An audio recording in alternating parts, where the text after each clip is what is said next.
Good Monday morning. Today is March 3rd, 2025, and this is the bill hearings for the Ways and Means Committee. First, House Bill 1393, Delegate Hill. Well, I will say for the record, we got some members that aren't here because they were flying back and there's no power at BWI. Some people might be at the swearing in, so people will be in and out. All right. Thank you, Madam Chair, Madam Vice Chair. For the record, Terry Hill, presenting on House Bill 1393, and I think your written testimony lists the wrong bill number, just for note. Youth Sports Programs, Registrations, Personnel, and Policy. So it is clear that here in Maryland, and with this committee and this body, the importance of the health of student athletes is of utmost concern.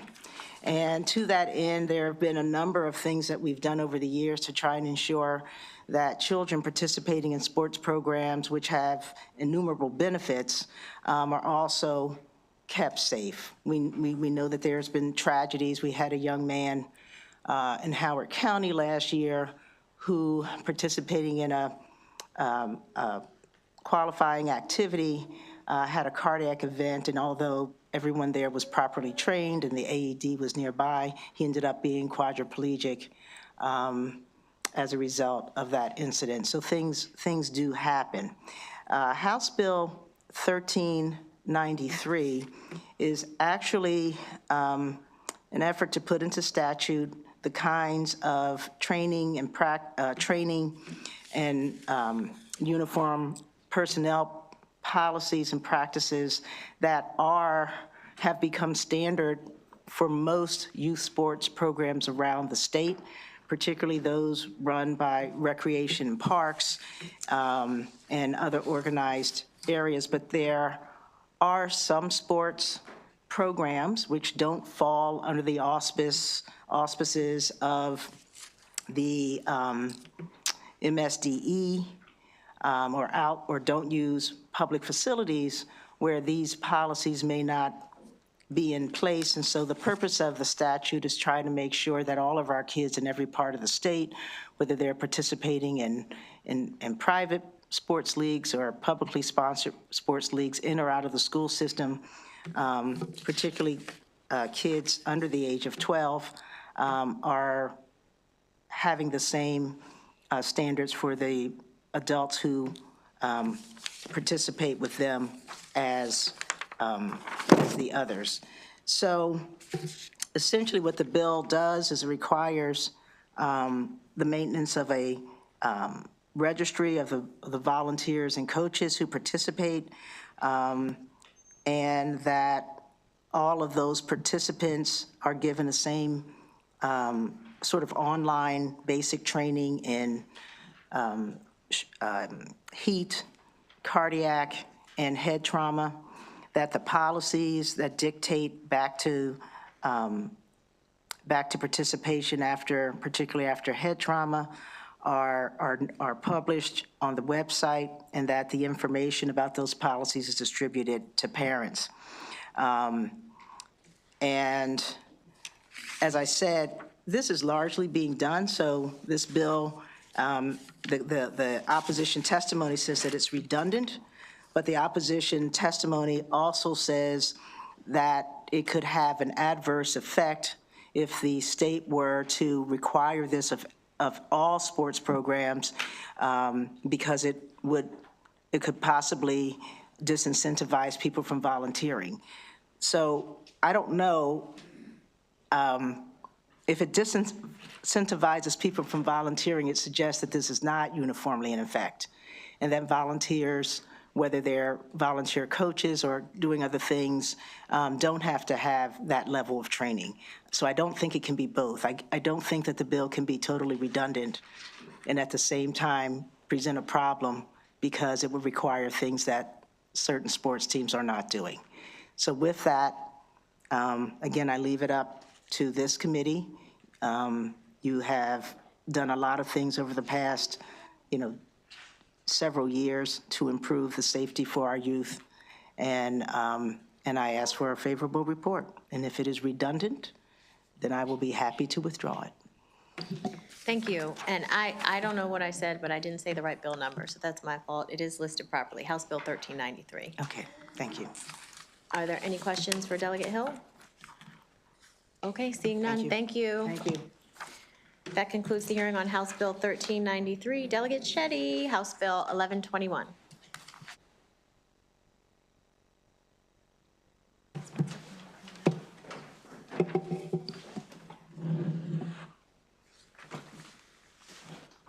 Good morning. It's been a couple years since I've been in Ways and Means, so I'm so excited to be here. Hello, thank you. And I get to be here twice this week, so I'm very excited about that. Good morning, everyone. Chair Atterbury, Vice Chair Wilkins, and esteemed members and friends on the Ways and Means Committee. For the record, my name is Emily Shetty. I'm here to provide testimony in support of HB 1121. So the Economic Policy Institute in Maryland has found that the average cost of childcare is $19,000. This is a number that is very familiar to us with littles who are trying to cover the cost of childcare per month. It's probably among the largest expenditures that many of us have to make. For young parents that are transitioning out of foster care themselves, trying to find childcare is often a barrier to them in their desire to find a job or further their education. So as a state, we already have a great child care scholarship program, but the current requirements to apply are a bit burdensome on some of our most vulnerable young parents because it requires them to provide proof of employment or enrollment in job training. It also requires them to provide a co-parent signature, and that's something that in many of the cases of children who are parenting foster youth, it may not be realistically attainable. So as we all know, finding consistent and stable childcare is critical to all parents, but especially young parents who are transitioning out of foster care. It's without it, it's impossible to have any type of job or pursue schooling. What the bill does is it would remove these barriers to the child care scholarship program that we have in the state for these young parents. It establishes a pilot program, the Youth Transitioning from Foster Placement to Successful Adulthood program, and that would enable more stability for young adults who are aging out of foster care and into independent adulthood. I want to point out that the Department of Human Services, they submitted very kind testimony in support for which I'm grateful, and noting specifically that this bill will help achieve a number of the shared goals that we all have in helping to lift young people out of poverty, as well as to help economically grow our state. So thank you so much for the opportunity to testify in support. I have a great sponsor panel here. Would love to have them share their positions as well. Respectfully ask for a favorable report on HB 1121. Thank you. Would be me, Carrie Knievel. Good morning, Chair, Vice Chair, and members of the committee. I'm Carrie Knievel, and I'm representing Concern, which is a treatment foster care agency that has been in the state of Maryland for over 40 years. We have been providing services for mommy baby for 15 years, and I think it's really important to note that our young people who have children, the children are not in foster care, just the moms, and they think that's really important to keep the difference, that they are in charge of their children. So this would level the playing fields, this pilot program, because it's so difficult for a young person to apply for a job, have a baby, and maintain organizations of their life, right, as they continue to heal. So what we want to do is make it so that they can be productive citizens when they launch. And by doing that, they need to be able to have daycare vouchers that are easy to access. And right now, they have to have a job or be in school and be able to provide the time. Now, a kid can't get a job if they don't have a voucher because the foster parent's not always available to take care of their youth. So we're talking about providing the opportunity for our young people to succeed and be good parents and good productive citizens. So I completely support this pilot program, and I thank you for your time, and I hope that we see this go through. Thank you. Good morning, Chair, Vice Chair, and members of the committee. My name is Jolene Chase. I am a certified therapeutic foster care and kinship care provider. I'm also a retired pastor in the United Methodist Church, and I strongly support HB 1121. I had a foster parent in my home, and it was difficult for her to secure the funds that she needs to work, to go to school, to do daycare. Dropping off and picking up, we became part of her care unit. But every foster home won't have the ability to do that. This bill will go a long way with helping with their employment, education, and work-life balance. They need the support that will come from removing the hindrances in this bill. The voucher asked the mother to identify the father. Working with foster care parents, especially women, and as a pastor, I know the circumstances behind the conception of the child wasn't always mutual or consensual. Do we really need to traumatize the mother again, the survivors of those situations? Do we really need to make the decision she made the decision to go through with her pregnancy? Do we really need to traumatize her again by asking her for information for a situation that was not a good situation for her? No, we don't. Having a sense of accomplishment is important to young parents, especially for making decisions for their children. Circumstances surrounding the things that they're doing need them to be able to do what they can do as they move forward and feel like they're doing what they can do for their child. They may not have started out the way that most people felt that they should have, but they're making a good decision to move forward. We need to motivate our young parents who are already displaced for what it means to have family as they try to build a family. Navigating their situation, navigating the system is difficult enough without barriers. So I'm asking this morning that we do support this bill. I'm looking forward for a favorable on HB 1121. Good morning, Madam Chair, Vice Chair, members of the committee. My name is Rob Bassler. I am Associate Vice President at Arrow Child and Family Ministries. We provide both residential and treatment foster care services to teens and young adults in foster care. And I want to take a minute and just kind of like explain sort of broadly why this is important.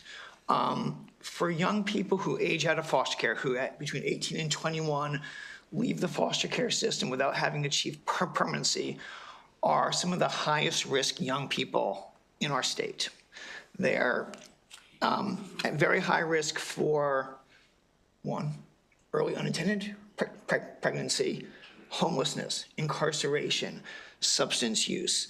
There are many, many programs such as Concern, such as Arrow, and many other ones, and also DHS programming designed to support these young people, give them the skills and resources that they need to be more successful and less likely to be a negative statistic.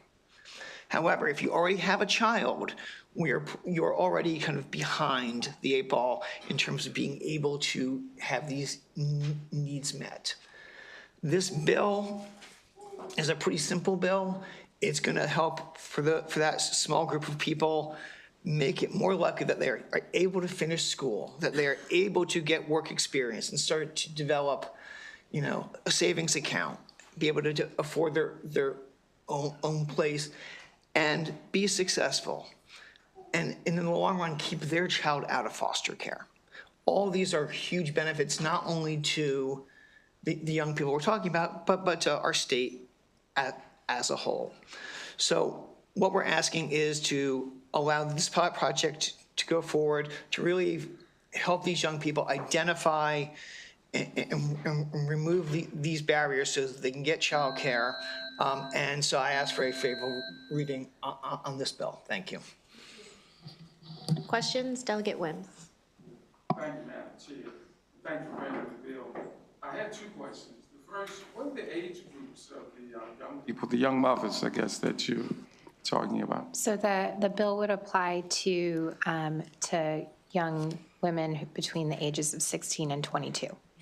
And then the second question, is there a waiting list now? I know this is a pilot program, but is there a waiting list generally for young mothers who have children in foster care? A waiting list for the Child Care Scholarship Program? Yes, that's what I mean. don't know the answer to that question off the top of my head, but I'm happy to Okay, we can get talk that for you. offline. Yes. Again, thanks for bringing it. Thank you, Madam Chair. Yes, sir. Are there any other questions? Okay, thank you very much, Delegate Shetty. Thank you Thank all for you. being here. Thank you. That concludes the hearing on House Bill 1121. Delegate Fisher, House Bill 1180. Happy Monday, sir. Come on up.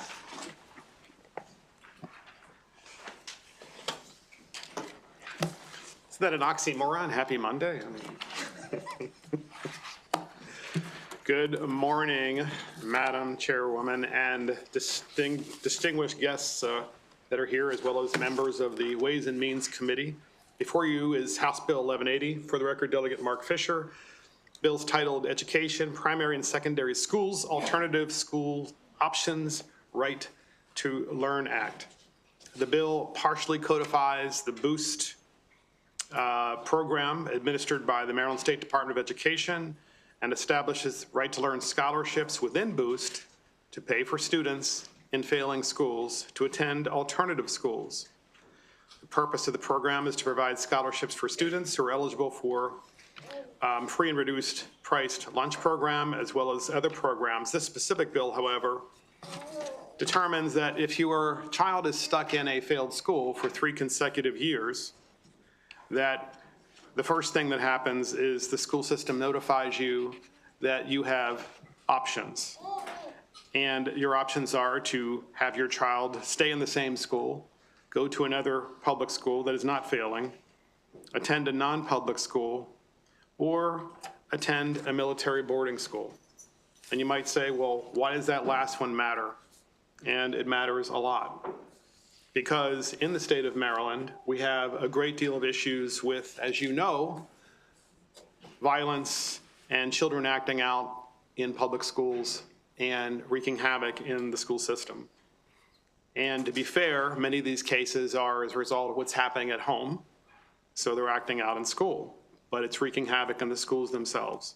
And so this particular bill provides an alternative for those particular students to attend a military boarding school, and the mechanism would be the principal administrators would recommend to the parents that there is an option, and that option is, since the child is habitually getting into trouble, either go into juvie or go into a community school, which some cases work and some cases don't, or a military boarding school.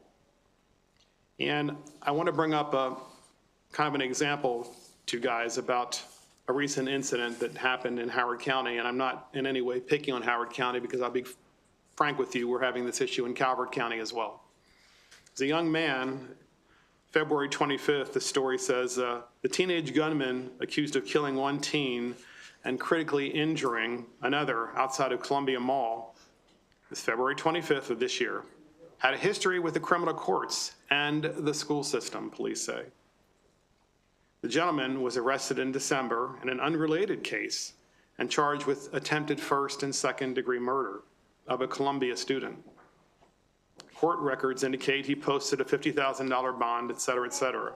Following that arrest, he was not allowed to return to his Howard County High School. Instead, he was placed in the county's Passages program, which provides enhanced supervision and services for students who have been in trouble with the law. As you can hear from this story,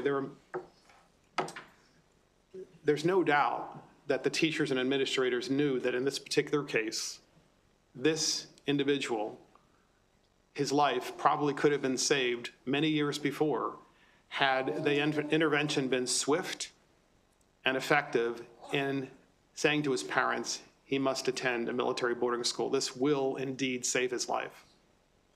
Why will it save his life? Because I'm sure the individual needed structure. I would imagine, and I don't know for sure, that there were a lot of issues back home.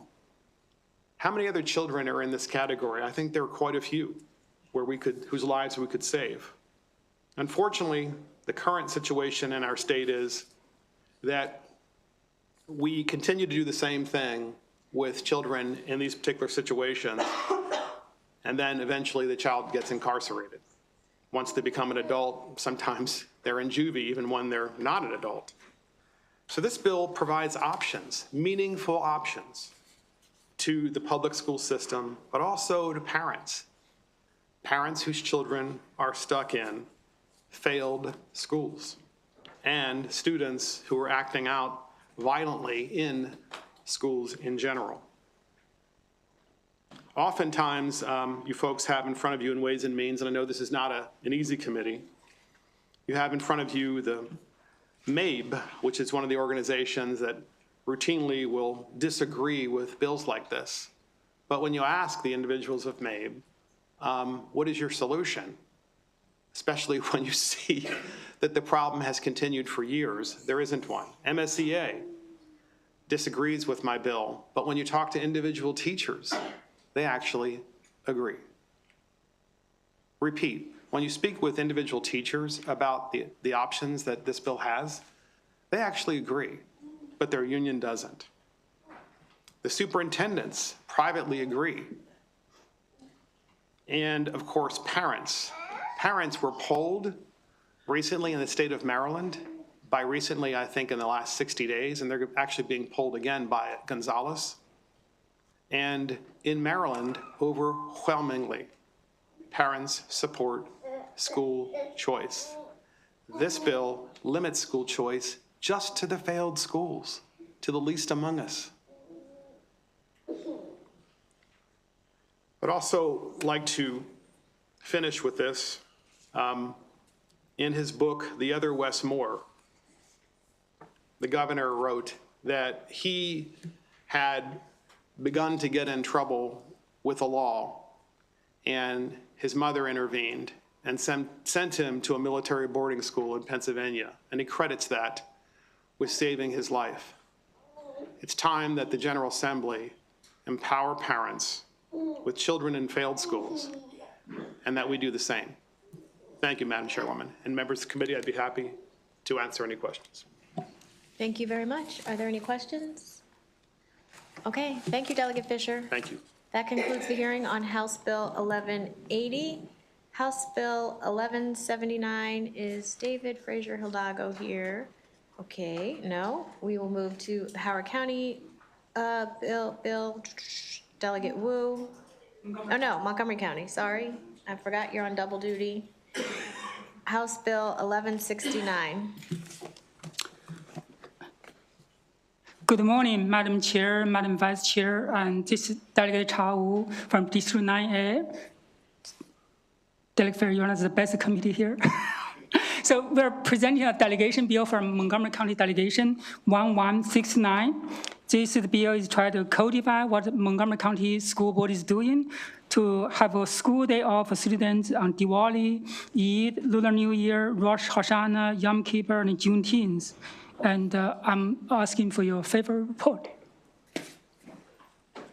Any questions? Okay, thank you very much. Thank you. Thank you. That concludes the hearing on House Bill 1169. House Bill 773, Delegate Hartman.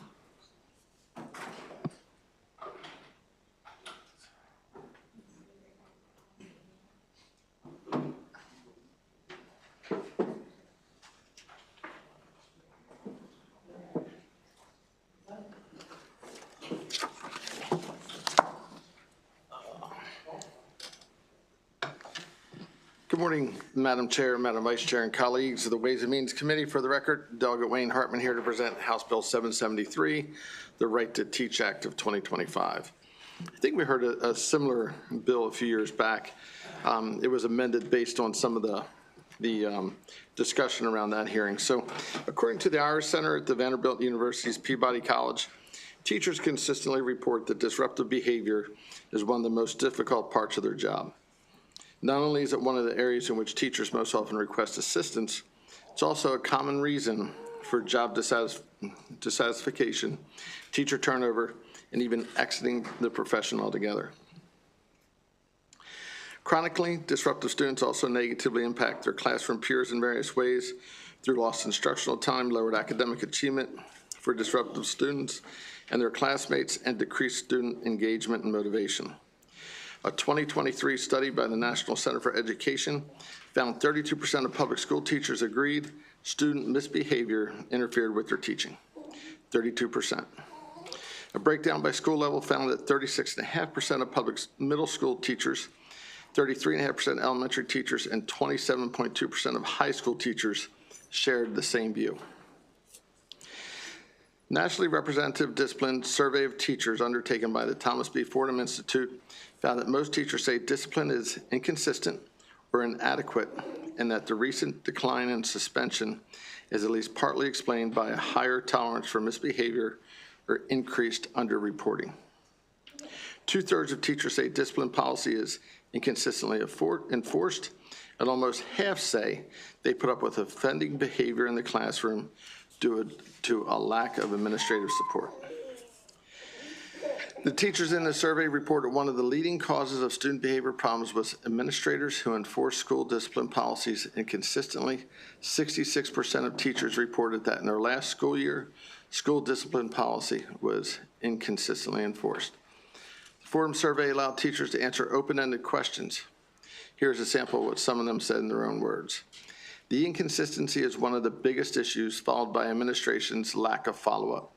Teachers are often handling issues in their classroom that should have been escalated to administration because administration will often do nothing other than have a quick conversation with the student, no matter the severity of the infraction. Another one. There was a point in time when I stopped writing referrals. For several years, I did not write a single referral, as I felt nothing was done when I did. There were no consequences for students. They were simply talked to, if that, and let off the hook.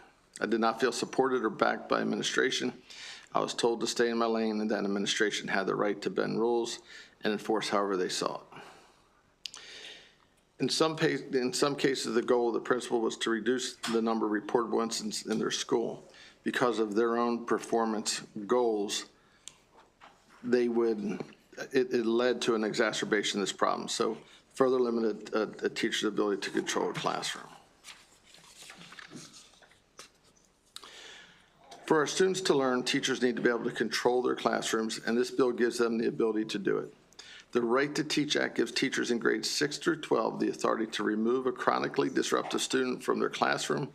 A teacher can remove a student from the classroom if the student's behavior disrupts the teacher's ability to communicate or affects other students' learning. The removal can occur if a student has repeatedly interfered with the teacher's ability to communicate with other students in the classroom or with other students' ability to learn effectively, and the student's behavior has been previously documented by the teacher. The student's behavior is so unruly, disruptive, or abusive that it significantly interferes with the teacher's ability to communicate with other students or those students to learn effectively. The teacher must document the student's behavior and submit it to the principal and send the student to the principal or guidance counselor. In addition, the principal has several options: returning the student to class, placing the student in another class, in-school suspension, an alternative program, or restricting school activity participation. A student would not be returned to a teacher's class without the teacher's consent, unless it's deemed the best option by the teacher, principal, and guidance counselor. If the student is sent to the guidance counselor, the counselor must address the issue using restorative approaches. An important feature of the Right to Teach Act is that teachers cannot face disciplinary action for removing a student as per the outlined procedures.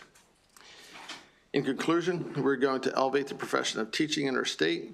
We must treat our teachers as true professionals. I think that's one of the common goals we all heard with the blueprint, is to elevate the profession of teaching. However, I think the blueprint falls short in giving the teachers the ability to have the control in the classroom. So we've invested significant taxpayer dollars, and what we have fallen short in doing is providing teachers with the tools they need to control the environment. This is where the Right to Teach Act comes in. Thank you for your time and consideration of the legislation. I think everybody here knows my daughter's a teacher. She had no input in this. It's no reflection of anything. I do interact with a lot of teachers, but full transparency, it's my daughter teaches pre-K 3, so we don't have those issues. There are other challenges, but not this. So it's no reflection of of her teaching. So thank you again for your time, and I respectfully ask for a favorable report. Okay, questions? Delegate Patterson. Thank you, Madam Chair, and thank you, Delegate Hartman, for presenting this legislation. As I'm reading through, is your definition of remove, because I know the challenges that teachers face, not only middle and high, but also elementary. We get those inquiries and requests quite often, but when I see the term remove, can you give some explanation how that is procedurally, how do you see that being done? Procedure, I mean, I think it starts from the beginning. You mentioned elementary school, and when this bill, I mentioned in the beginning, this bill was previously heard a few years ago, and it did include elementary school, but I think there was a lot of conversation and pushback there. But, I think, there needs to be a path. In doing some research, Montgomery County has like a 5-level code of conduct for discipline that begins with counseling, written apologies, peer mediation, before, it goes to suspension. So, there's got to be a process. But what this does is ultimately gives the teacher the ability to say, when a student comes back. And so what you're saying is not physical removal, but request removal. For the administration to take action. Thank you. So often we hear a student sent to the administrator and it's returned. I mean, I've heard stories in elementary school where you send a disruptive kid to the principal's office, that kid comes back with a lollipop, and the rest of the class is sitting there doing what they're supposed to do and didn't get that same treat, So it's, it's following the process. It just gives the teacher the ultimate. Thank you. Thank you, Delegate. Any more questions? Okay, thank you very much, Delegate Hartman. Thank you. That concludes the hearing on House Bill 773. Delegate Moon, House Bill 1025. And let's see if his virtual witness is here. Jimmy Adams. He's here? Okay. Good afternoon, not afternoon, good morning, I guess, still, colleagues. Yeah, so House Bill 1025, I think, ought to be hopefully a consensus bill. It came out of the case of the Pikesville principal who was framed using AI technology of making racist and anti-Semitic statements. And one of the aspects of that came out in the news media was that a national database that tracks adverse actions against teachers had flagged 8 years ago the history of this particular person in Florida, where they had fake transcripts in their job application, and they were admonished for texting a young female student. And so in other words, there were red flags on their work record, but somehow that information didn't make its way up to Baltimore County, where that database was not among the protocols in hiring. So this bill would simply require all of the counties to use the National Association of State Directors of Teaching and Education and Certification, their database, the national database that they keep. Virginia requires it. Delaware's currently got a bill on the table looking at this. And of course, Baltimore County has now subscribed to that database. It's not that expensive to do this statewide. It's about $23,000. And so I think either we can make the counties pay for that, or maybe we can foot the bill if they can't afford the $1,000 or whatever to make this happen. Usually we don't like doing these kinds of mandates, but in subsequent news, that principal is also now suing the school system, and among the claims is negligent hiring and negligent vetting. So I do also believe that this is a way to limit liability for our school systems. Okay, any questions for Delegate Moon?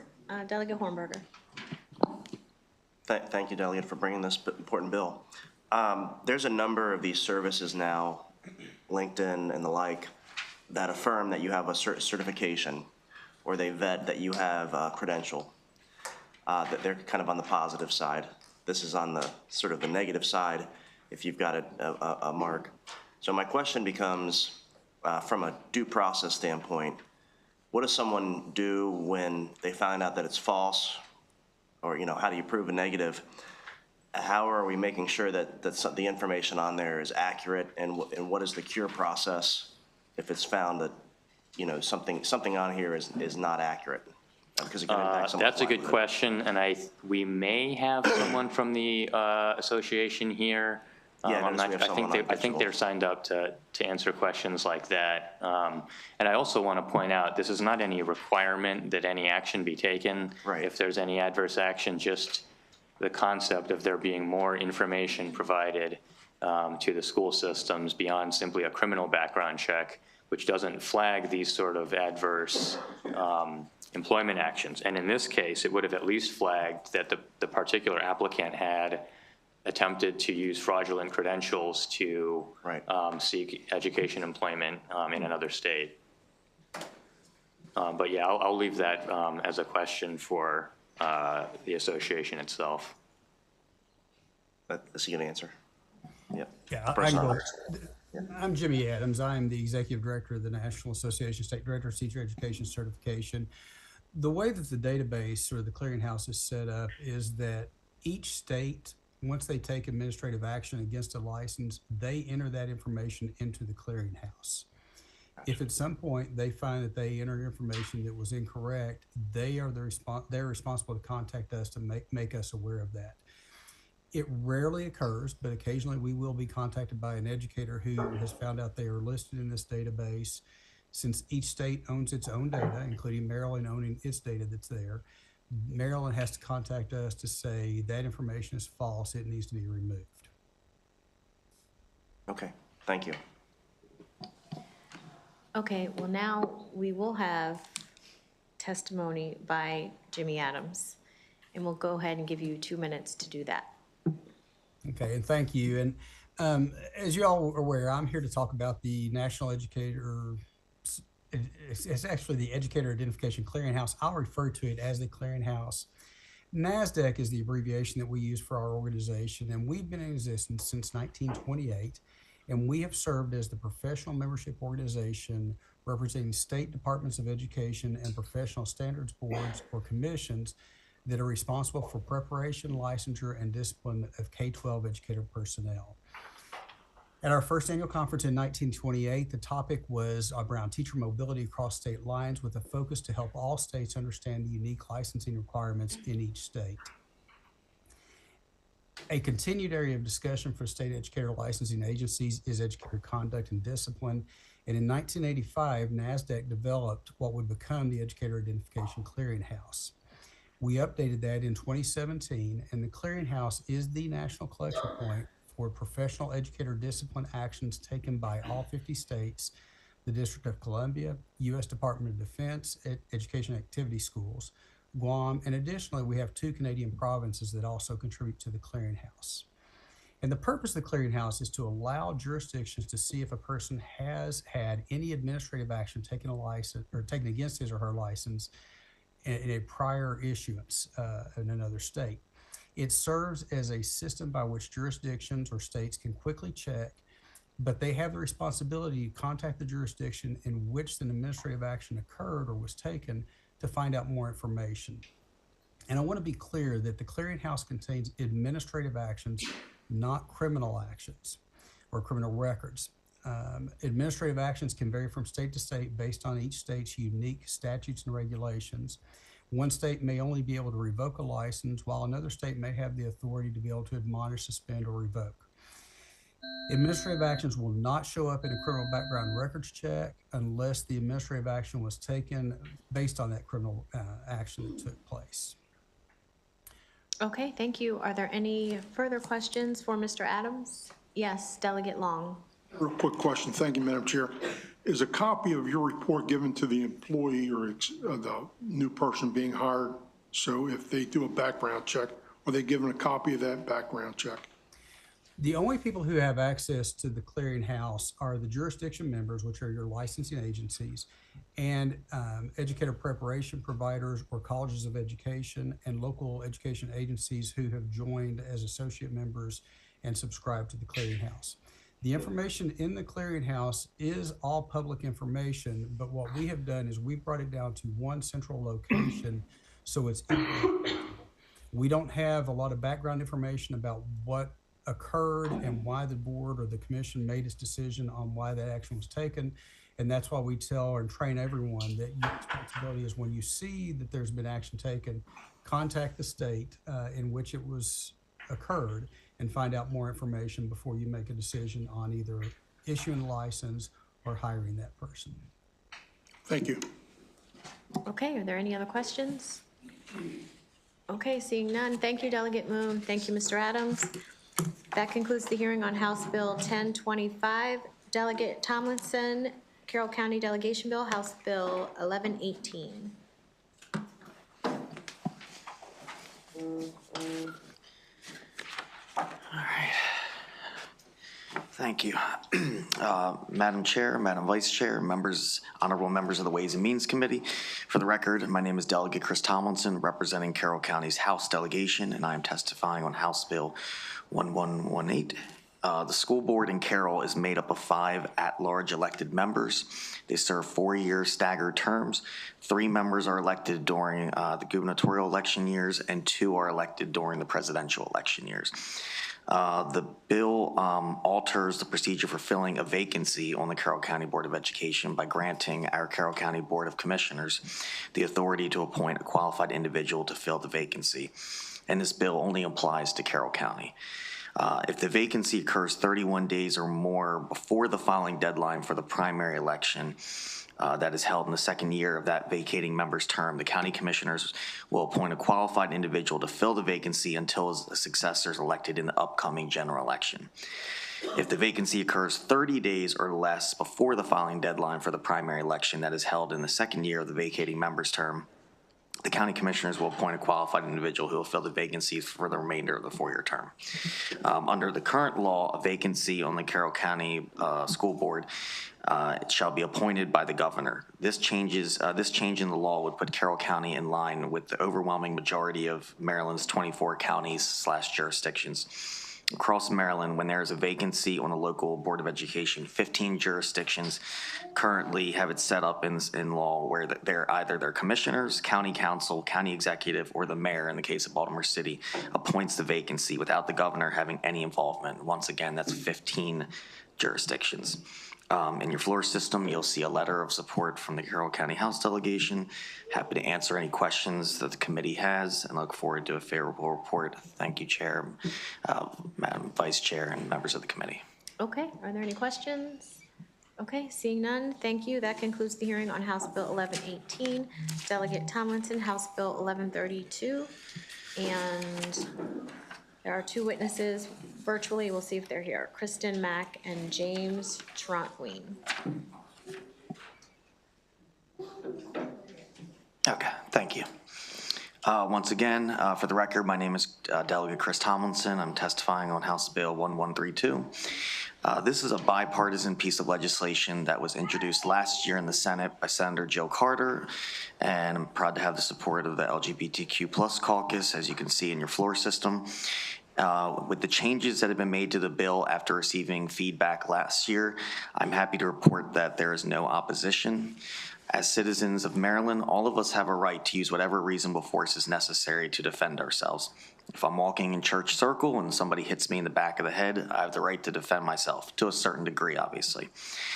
And that is because we have an inherent right to be able to defend ourselves, and for students, that should not be stripped away once they enter a public school. Sometimes in our public schools, administrators discipline the aggressor, aka the bully, and the victim who is simply trying to defend themselves in the same manner. What this bill does is it requires the school to investigate each student fight or physical struggle, and just to be clear, that part is a shall. The bill states that the school may, keyword may, not discipline a student who, after the investigation, it is determined that the student more likely than not used reasonable force necessary to protect themselves or to escape an attack. Finally, the bill says that if a student was disciplined before the investigation was completed and the school makes a determination that the student was simply acting in defense, the school shall expunge any documentation of the discipline from the student's disciplinary record. From my fact-finding mission, it appears that it's up to each school's administrator or principal to decide whether to do one of two things, and it's different from school to school, county to county. Some find out exactly what happened, who started it, and really get an understanding of what went down in this physical altercation. On the other hand, some just punish both kids at the same level of discipline no matter who instigated it. MSDE's policy on fighting, which was last updated in 2014, does recommend that schools consider multiple factors when handling student fights, and that includes taking into account when a student acted in self-defense and whether or not the student was intervening in a fight. But the reality is this internal policy is not being applied across the state. Since I had this bill drafted, well, since the year prior, and continuing till today, I've been approached by many folks who continue to share their stories, whether it's friends, staff, other legislators, family, who come and say the same thing over and over again, that this is something that happened to them, and while they were in school, they were a good kid, they were attacked, they were hit in the back of the head, and they pushed back a little bit and they were suspended, and it was a stain on their record. I kindly request that you look at the testimony from Rachel Cash from the Be a Ray of Sunshine Foundation, an organization dedicated to advocating for anti-bullying initiatives and youth mental health awareness. She was here last year with her group, and she wanted to be here today as well, but she had a death in her family last week, unfortunately. She started the organization after her 14-year-old daughter, Mackenzie Ray, tragically lost her life due to the overwhelming mental health effects of relentless bullying. Mackenzie was a bright, kind, compassionate freshman at Westminster High School in Carroll County. She endured bullying both in person and online and was even physically attacked off school grounds by another student. Mackenzie was not afraid of her bullies, but she was afraid of getting in trouble if she defended herself. She wanted to join the military, become a nurse, and she knew that any disciplinary record could jeopardize her future. The fear of unjust punishment only deepened her anxiety and left her feeling powerless. Sadly, she is not alone in this struggle. Happy to answer any questions the committee has, and I look forward to a favorable report. Thank you, Madam Chair, Madam Vice Chair, and members of the committee. Okay, let's go ahead with Kristen Mack for 2 minutes, please.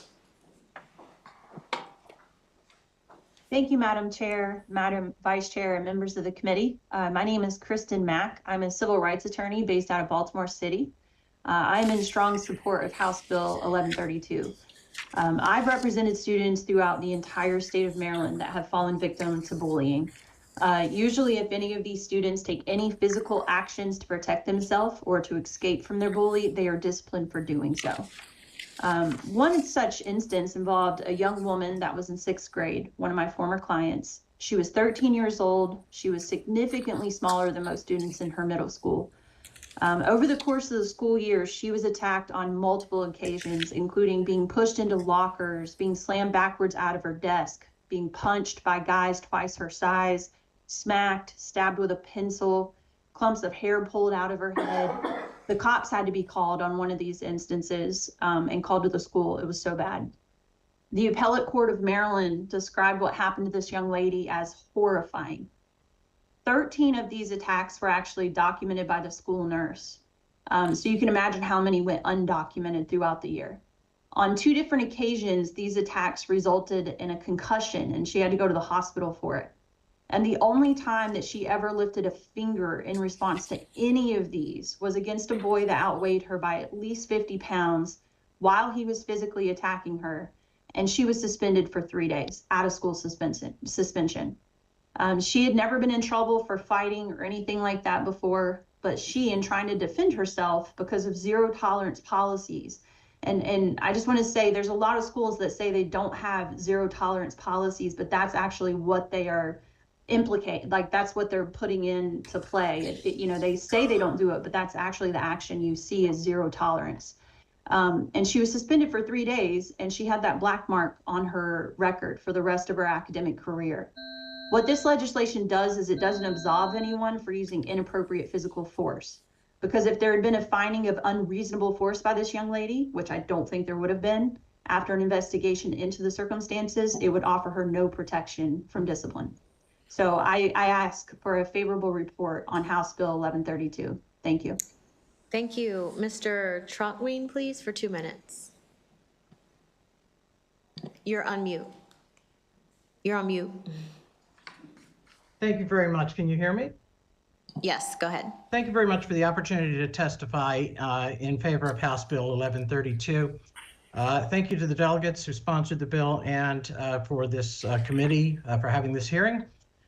This is a succinct and straightforward bill. It codifies some very basic principles and applies them to students in protection of their education. One of them is self-defense. This bill allows only reasonable force necessary to defend against or to escape an attack that I'll refer to as school fights. School fights often have an initial aggressor, and this bill acknowledges the basic right of self-defense. Due process is another. This bill simply requires that school fights be investigated before punishment is meted out, maybe unjustly in a zero-tolerance policy or those policies that are in effect, de facto, zero-tolerance policies, even if not by name. There's often an initial aggressor in these school fights, and this merely requires the simple investigation to find that out, as Ms. Mack had mentioned just a moment ago. This bill only requires that the principal or school administration exercise the professional judgment for which they were hired. These more zero-tolerance type policies tend to remove that judgment and mete out a punishment immediately, rather than having an investigation that is fair to the students. Parental discipline is still unaffected by this bill, so the parents certainly have their role, and that is undiminished by this bill. Importantly, this bill establishes a reasonableness standard as a guide, but not a shackle to the principal or to the school administration or to the students. Also, finally, this prioritizes the right to education. This bill properly prioritizes it over the momentary indiscriminate disciplinary action. It does not in any way, however, inhibit deserved disciplinary action following an investigation. And so I ask you, of course, for a favorable report. Thank you very much. Thank you. We have a few questions. We'll start with Delegate Griffith. Thank you, Madam Chair. Thanks for bringing this bill. So I went through some of this. I didn't go to elementary school, so my first year of school was 6th grade, and I had a hard time transitioning, so I had some people occasionally, try to take shots. So my question is, in my situations, and I don't know how it's going to sound, but in each of those circumstances, somebody else will start to fight, and let's just say I got the upper hand. And in the situations where somebody was being picked on, someone started the fight, and the victim gets the upper hand and ends up saying, beating up the other kid, would they still get this benefit of the doubt because they were defending themselves even though they got the upper hand?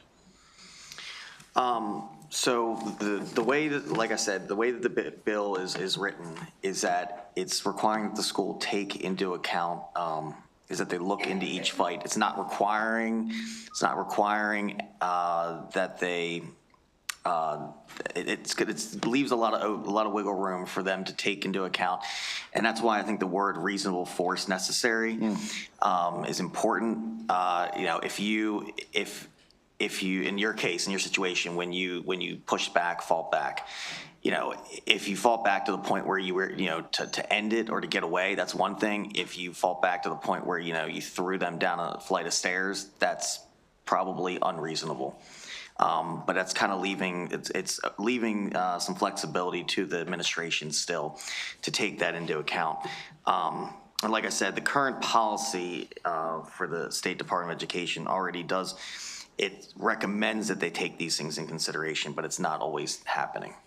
Understood. Thank you. Thank you, Madam Chair. Okay, Delegate Fair. Thank you, Madam Chair, and thank you, Delegate, for bringing the bill forward. As you mentioned in your testimony, the LGBTQ+ caucus came out in support of this bill. As I'm sure you're aware from your research, that LGBTQ+ students experience bullying at a rate of 2.5 times that of their counterparts in their high schools, according to our latest Maryland Youth Risk Behavioral Survey. But my only question has to do with the process, because I was getting a little caught up in the language there as we were talking about the process by which they would choose to implement this statute or not. You said it's a may versus a shall. What is inherently different if we were to pass this bill that would happen than what currently happens? You went over the process of what currently happens, but it sounds like administrators have kind of that leeway to make that determination now. What do you think could change because of this bill? The shall, the important part about the shall is that it is requiring principals or school administrators to complete an investigation, which they are supposed to. They're supposed to, but I mean, I'll give you a kind of a paraphrase speaking to my own county's legal counsel, which was kind of depends on what school you're at, depends on the day. Was it a busy day? Is it a school where this kind of thing takes place a lot? Some principals are going to take the time to look at it, others will not.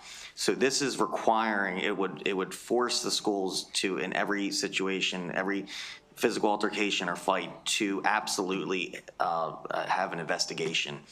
The may part is still giving them the flexibility to make that determination and decide, was this a self-defense situation? Was it not? Did they go too far in their self-defense? So it's still leaving a lot of open space, a lot of flexibility for the administrators. But you're really just looking at forcing them to look at it, to make sure that they look at it. Okay, perfect. Yes, and like I said, speaking to MSD, I mean, they obviously want their principals and schools to do this, but I mean, even speaking to them, it just depends on what county you're in, what school you're in, what's going on that day. Yeah.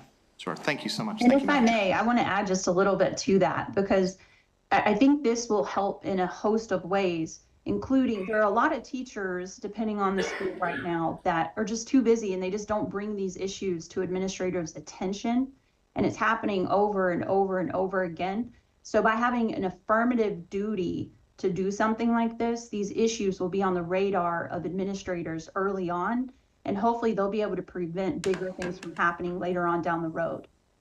So I do think this will help in a host of ways. And I just want to make sure that you recognize that important aspect of it, because a lot of times these things aren't addressed until it is on the radar of the administrator. So if that's happening from day one, I think we'll see some really great outcomes from this. Okay, Delegate Miller. Thank you, Madam Chair. A couple things, because children, like adults, have the legal right to defend themselves. But again, it's the school policies that then get them in trouble. And it's disturbing that we also see a lot of these fights are premeditated or pre-planned attacks, where they're actually bringing out cell phones and cameras and recording them. Do you know any other state that has addressed this? I was trying to find and search, and I couldn't find any other states or case law, or if any of your panel knows if there's anyone that has put some of these protections in place for students that are fighting back in self-defense. Yes, there are plenty of states that do this, yes. And it hasn't caused any? No, and in fact, in Los Angeles, in their school district, obviously much different than most of our districts in state of Maryland. When they rolled back zero tolerance policies back in 2014 because of their what they saw was that prior to rolling back zero tolerance policies, Black students were being suspended 6 times more likely than white students, and after they rolled back their zero tolerance policies, suspensions dropped by 53% and graduation rates rose by 12%. Wow. All right. Thank you. I'm sorry if I missed it in your testimony earlier, but. I didn't say that earlier. All right, good. All right, good. I stepped out, so thank you very much. That's very important to know. That's great. Delegate Miracle North. Thank you, Madam Chair, and thank you, Delegate, for bringing the bill again to continue the conversation. When I saw the word reasonable force, having my background as a criminal lawyer, I always think that it's up to the courts to make that decision. So is this a new terminology that now the principal whose is bill requiring to have the principal investigate, they have to make that determination? I'm just trying to understand, when is reasonable force going to be addressed in this investigation, according to the bill? Yes. So the way that Maryland, outside of the classroom, nothing to do with the schools, just, regular you and I walking down the street. Yeah, Maryland follows the two common law principles of a duty to retreat and the Castle Doctrine. And case law and court rulings support both legal concepts. Unlike in most states, Maryland does not have a statutory self-defense law. Maryland uses common law, legal concepts, and case law to define the amount of force appropriate in a situation, which unfortunately does leave a lot of gray area there. So basically, to answer your question, yes, it will be up to the school to kind of determine reasonable force. So this is a new element of your bill as opposed to last year. I just trying to understand the difference between. Yes. Okay. So I got you. Yeah. So last year the bill was doing a couple things that it no longer does. So currently in the statute, in the education article, a principal, teacher, school security guard, or other school personnel in any public school may take reasonable action necessary to prevent violence on school premises or school-sponsored trip. Last year, I was adding in a student to that. That whole part is completely gone. That obviously presented a couple problems and questions and complications by saying that it was basically inviting students to be able to jump in at any point to break up a fight. I heard from many folks that was not popular. That whole part's out from last year. Also, what has changed significantly was, as Delegate Fair was asking about, the part about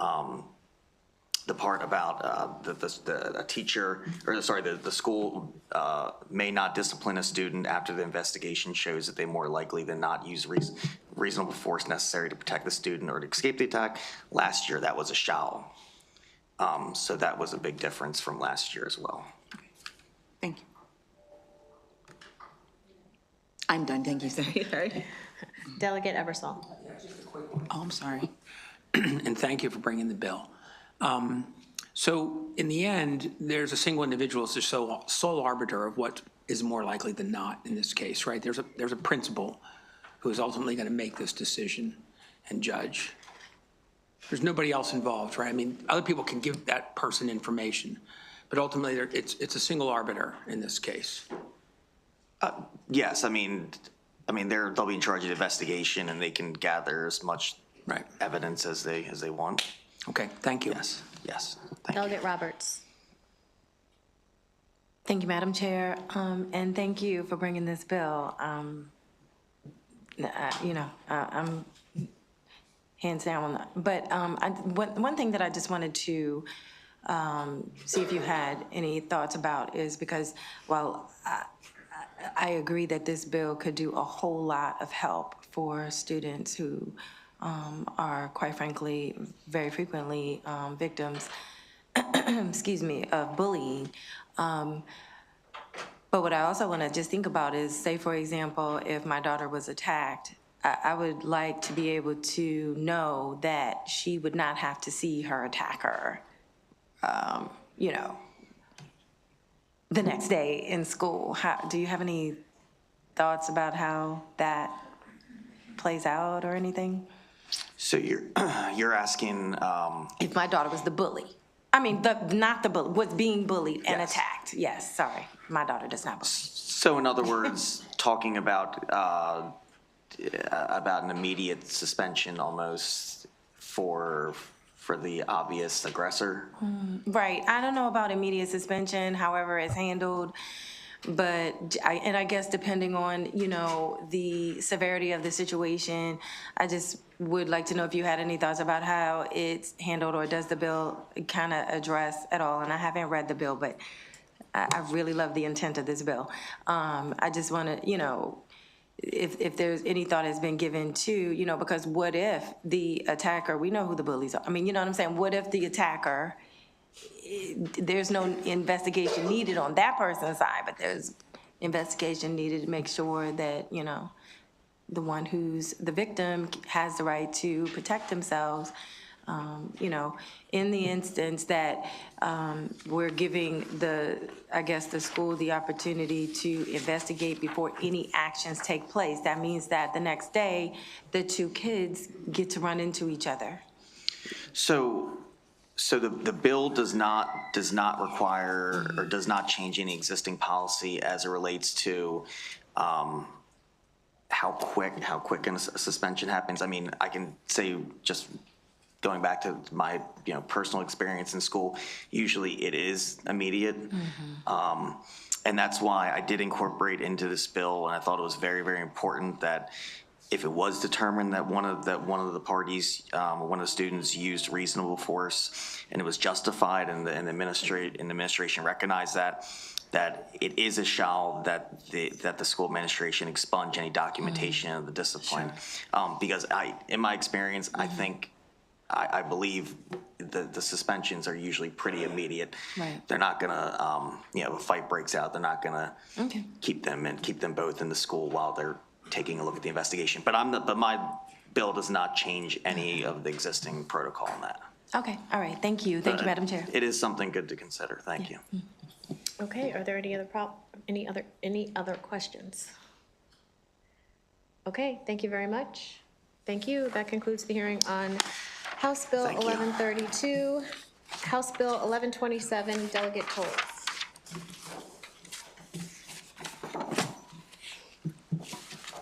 And you can bring your witness up, and we'll see if we have Nicholas Askew. Nope, he's not there. Okay.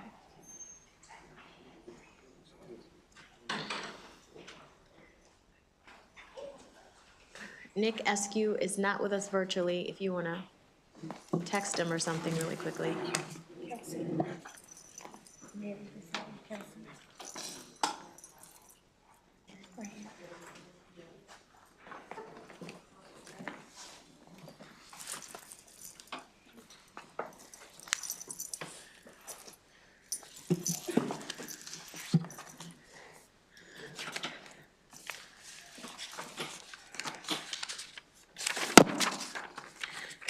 Court's indulgence. I get my stuff laid out here.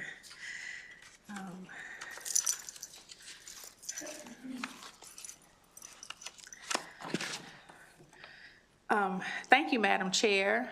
And I see our vice chair is not here, but I want to thank the members of the committee as well for your indulgence. It's been quite a busy morning, so thank you for shifting me around a little bit. This bill, HB 1127, is the Water Safety and Swimming Instructional Content Plan and Reporting.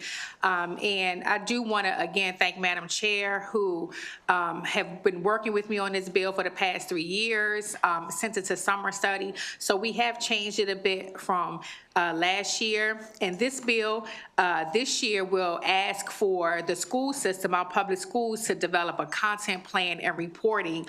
And so the beginning of the bill would allow, and by 2026, it would ask that the school system create a reporting to look at how do we put in swimming curriculum into the school system.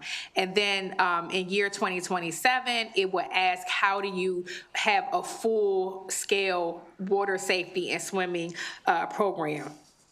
And we know historically, I'm sorry, let me back up and say the bill would also allow for it to be used as either a physical education credit or as a health curriculum. So that changed from the previous years where it would be just physical education credit. We've changed it this year to allow for it to be part of a health curriculum for the first year. That will be part of the reporting period where the school system will figure out how do you put it into a health curriculum, and that is for water safety. And so that's what it would do for this bill. Again, changes from the previous years it has been in this committee. It would also figure out as part of the reporting period, and by 2027 to figure out what parks and recreation facilities can be used to implement a full-scale water safety and swimming program in our public schools. And historically, we know, I've said it here before, but I definitely want to say it again for the record. Black Americans, due to chattel slavery in America, have robbed an entire race of its connection to water safety.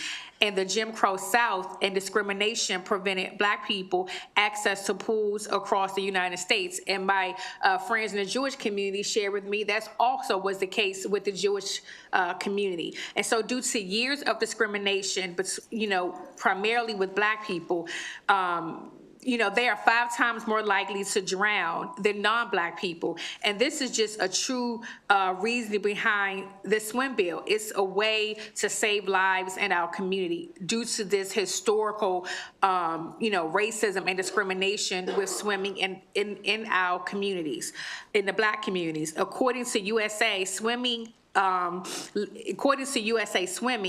than 1.5% of the country's nearly 300,000 competitive swimmers are Black. It is time to change that narrative.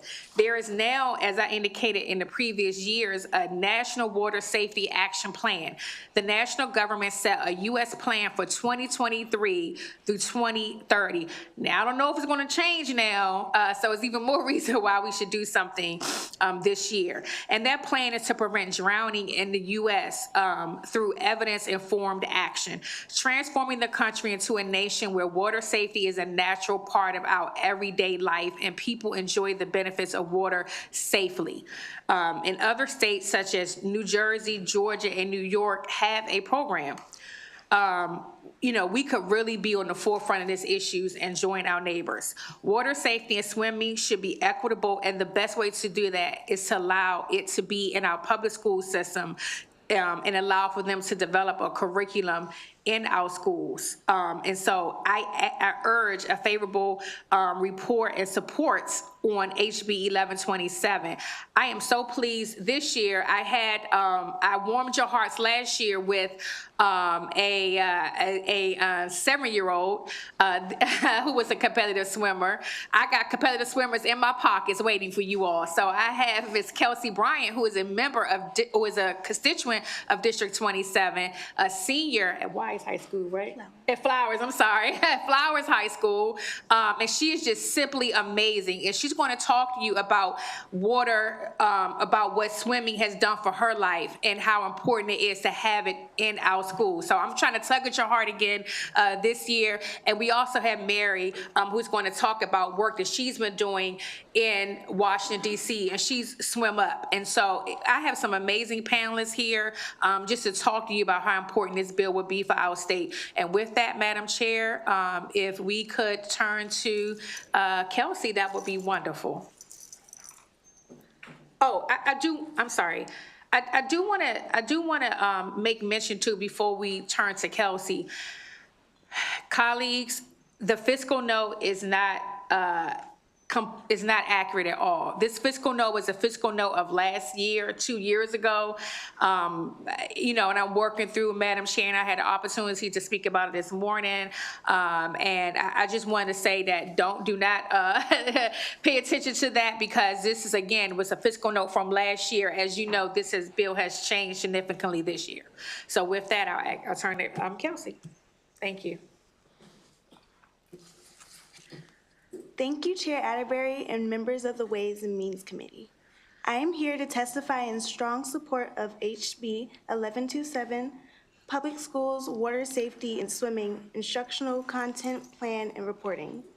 My journey in the water began at the age of 5 when my parents, especially my mother, pushed me to take swimming lessons. My mother, who is in the audience, had a deep fear of water, and she wanted to ensure that her children never shared this fear. She knew the importance of water safety, not just for recreation, but for survival. That early experience taught me more than just how to swim. It gave me a crucial life skill that I carry with me every day. Growing up, I was fortunate enough to have parents that gave me access to swimming lessons at a young age. However, I recognize that this is not the reality for many children, particularly in minority communities. The lack of access to pools and the high cost of swimming programs can create significant barriers to learning. Competitive swimming in particular is a sport that comes with a hefty price tag. Equipment, coaching, travel, and competition fees are often out of reach for families who struggle financially. Without the support and resources, many children miss out on the opportunity to learn this essential life skill. When I was 7, I began swimming competitively, and I quickly learned that the sport was about more than just swimming. It was about building discipline, resilience, and confidence. My years as a competitive swimmer taught me leadership, time management, and the importance of setting and achieving goals. Swimming became not only a way to stay healthy, but also a great stress reliever. It provided a sense of community and an outlet for personal growth and the discipline to face challenges both in and out of the pool. As I grew older, I expanded my love for swimming into job opportunities. I became a certified lifeguard and CPR trained, which gave me a chance to give back to my community and ensure the safety of others in the water. As a lifeguard, I witnessed firsthand the importance of water safety. Many adults in particular had drowned in more shallow areas due to their fear of water. It became clear that many people, particularly those who had not been taught to swim, were unaware of the risk associated with water activities and thus were more likely to be in dangerous water situations. It is my belief that basic water safety could have made a difference preventing accidents and drownings. Learning to swim is not just a recreational activity. It is a life skill that every child should have access to. Water safety can make the difference between life and death. Ensuring that swimming courses are part of the high school curriculum would give all students, regardless of their background, the tools to stay safe in the water. For me, swimming has been a great gateway to personal growth and career opportunities, and I believe every child deserves the same chance. This bill is a critical step towards closing the gap in water safety education and ensuring that every student graduates not just with academic knowledge, but with the ability to protect themselves and others in and around the water. I want to thank the bill sponsor, Karen Tolles, for inviting me here today to speak about this very important legislation, and I kindly ask you to vote yes on HB 1127. First of all, you did an excellent job, so thank you very much. Thank you. And I just want to say you did a great job. Thank you for coming to share your story. Mom, thank you for allowing her to come today and participate in the process. It's really important, and I'm glad that you have Delegate Tolles here who brought you in. I feel like she might be a future soror, perhaps. Mom is a soror from Oh, Maryland. I could feel it. I could feel it. You feel it. You feel it. Energy. I could feel it. I know who to bring in, Madam Chair, to warm your heart. You did. You did. You did. Okay, well now, ma'am, for 2 minutes, please. Good morning, Madam Chair and distinguished members of this committee, and thank you, Delegate Tolles. My name is Mary Bergstrom. I'm a lawyer and federal advocate, but I am also a swim coach, and I founded a small nonprofit, Swim Up, which provides free swim lessons to underserved youth in Washington, D.C. I am here today in support of House Bill 1127. According to the CDC, drowning is the second leading cause of unintentional death among children ages 1 through 14. Of the child drowning deaths reviewed by the Maryland Department of Health between 2010 and 2019, only 13% were confirmed to have known how to swim. HB 1127 would teach students how to recognize water hazards and practice basic water safeties. At Swim Up, we have seen this implementation in action work for the past 3 years as we've implemented our program into 2 independent tuition-free schools in Southeast DC, and we work with the DC Parks and Rec to provide free weekly swim lessons. HB 1127 also addresses disparities and promotes access to life-saving skills in water safety education and aquatic sports. 79% of youth in households with incomes under $50,000 have few to no swimming skills. Some counties in our state, such as Baltimore County, have a poverty rate of nearly 20%. In Maryland, the average cost of private lessons is at least $100 an hour. A 2021 study found the top reasons parents don't register their children for swim lessons was cost. Other top reasons, inability to find lessons and burden on parents. By formalizing this requirement, HB 1127 ensures that water safety is not left to chance or ad hoc efforts, but is systematically integrated into the curriculum across the state. Our public school system believes in education as a civil right, available to all individuals regardless of race or socioeconomic status, allowing everyone to reach their full potential, and with this bill, the opportunity to live to see that potential. Several students I work with at Swim Up have shared that prior to our program, they were afraid of the water, and that their parents had never learned to swim and wished that they had had a program like this available to them. HB 1127 would reduce drowning rates in Maryland and equip students with essential life skills. I respectfully urge this committee to consider this potentially life-saving legislation. Thank you for your time. Thank you. And I will point out to the committee that I do believe the fiscal note to be egregiously inaccurate. So we can talk about that. I see we do have a question from Thank you, Madam Chair. another SOAR delegate, Edith Patterson. Yes. Madam Chair, and thank you, Delegate Tolles, for bringing this legislation to us again. In looking at the fiscal note, et cetera, so for the systems that have pools in their districts, I know that in Charles County, most of the schools, high schools, for example, have pools. But in other districts, they have, there are none that are accessible, available. So in your plan, are you also looking at school systems that have acceptable plans that work, that can be used as maybe models for other schools to consider? I know that you're requiring the school systems each to look, to develop a plan. My question is, maybe in the development of planning, are you also looking at school systems that have maybe a model that works well? So number one, thank you for the question, SOAR delegate.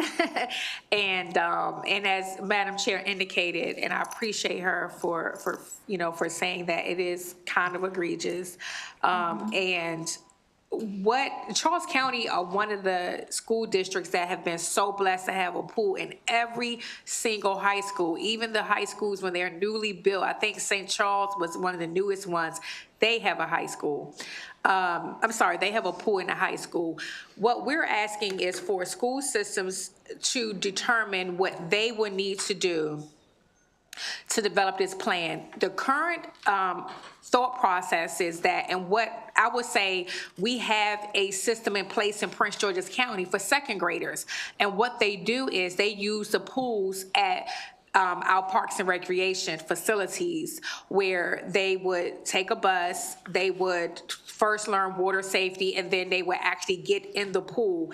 And they pay for that through grant funding from the federal government, and another, I think it's a USA Swimming or another nonprofit. I forgot the funding mechanism, but they have pools they use right in the community. And if Kelsey wants to talk a little bit about what they do at Flowers, what the process is at Flowers High School, and she'll tell you what they do because she's on a swim team. And then Miss Mary can tell you what they do in Washington, D.C.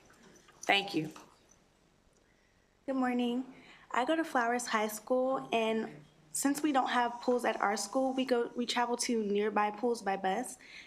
Each school is assigned to a nearby pool, and we have assigned days where we go. So my team went Tuesdays and Thursdays at a specific time, and we were there with one other team, and then other teams go to the same pool or a different pool on other days of the week. And we took a bus there, and we got picked up by our parents. Thank you. Yes, in Washington, D.C., that could be a model that Delegate Tolles could use for HB 1127. The D.C. public school system actually has partnerships in place with D.C. Parks and Rec. I was a coach for the School Without Walls High School in Northwest Washington, D.C., and we worked with D.C. Parks and Rec, where the pools were at Dunbar High School, Blue, there's a couple, H.D. Woodson. They were all run by D.C. Parks and Rec, and it actually, the pool space itself was made available to DCPS. The transportation was the biggest cost, and so that would be funded either through school budget funds. There's grant funding available, but that did tend to be the biggest cost, and it actually does generate revenue for DC Parks and Recs through permitting and being able to employ additional lifeguards for those practice times. Thank you. Delegate Ebersol. So if you, to the student, I didn't get your name because I was not in the room, and that's bad, but here I am now. If you go every Tuesday and Thursday, how many hours does it take from the time that you leave class and go to the pool and get back? How much time does that take? It doesn't take long. Since our scheduled time is 4 o'clock to 5:30, we would leave around 3:30, and then it took maybe 15 minutes to get to the pool. And then practice started at 4, and we didn't have a bus back. Our parents picked us up. So this isn't a class, This is a team. It's a team. Okay, I didn't understand that. Thank you, it's very helpful. Yes, Mr. Subcommittee Chair, he's the subcommittee chair where this. I don't know, but I'm trying to warm all the hearts, as many of you all as I can. But Delegate, as part of the swim team that they have at the school, yeah, it would be, so this is, yeah, for the water safety, for the curriculum, they obviously the bill would allow for them to learn that, to do that throughout the school time. Right, I'm sorry, I thought it was during instructional time, that's all, I was just That's okay, clarifying something. okay, Thanks. yeah. Okay, any other questions? Okay, thank you very much. Thank you so much, Madam Chair, for the opportunity. Of course, thank you for being here. That concludes the hearing on House Bill 1127. Delegate Grice, House Bill 1373. And you have two witnesses, Jonathan Carper and Charlie Craighill.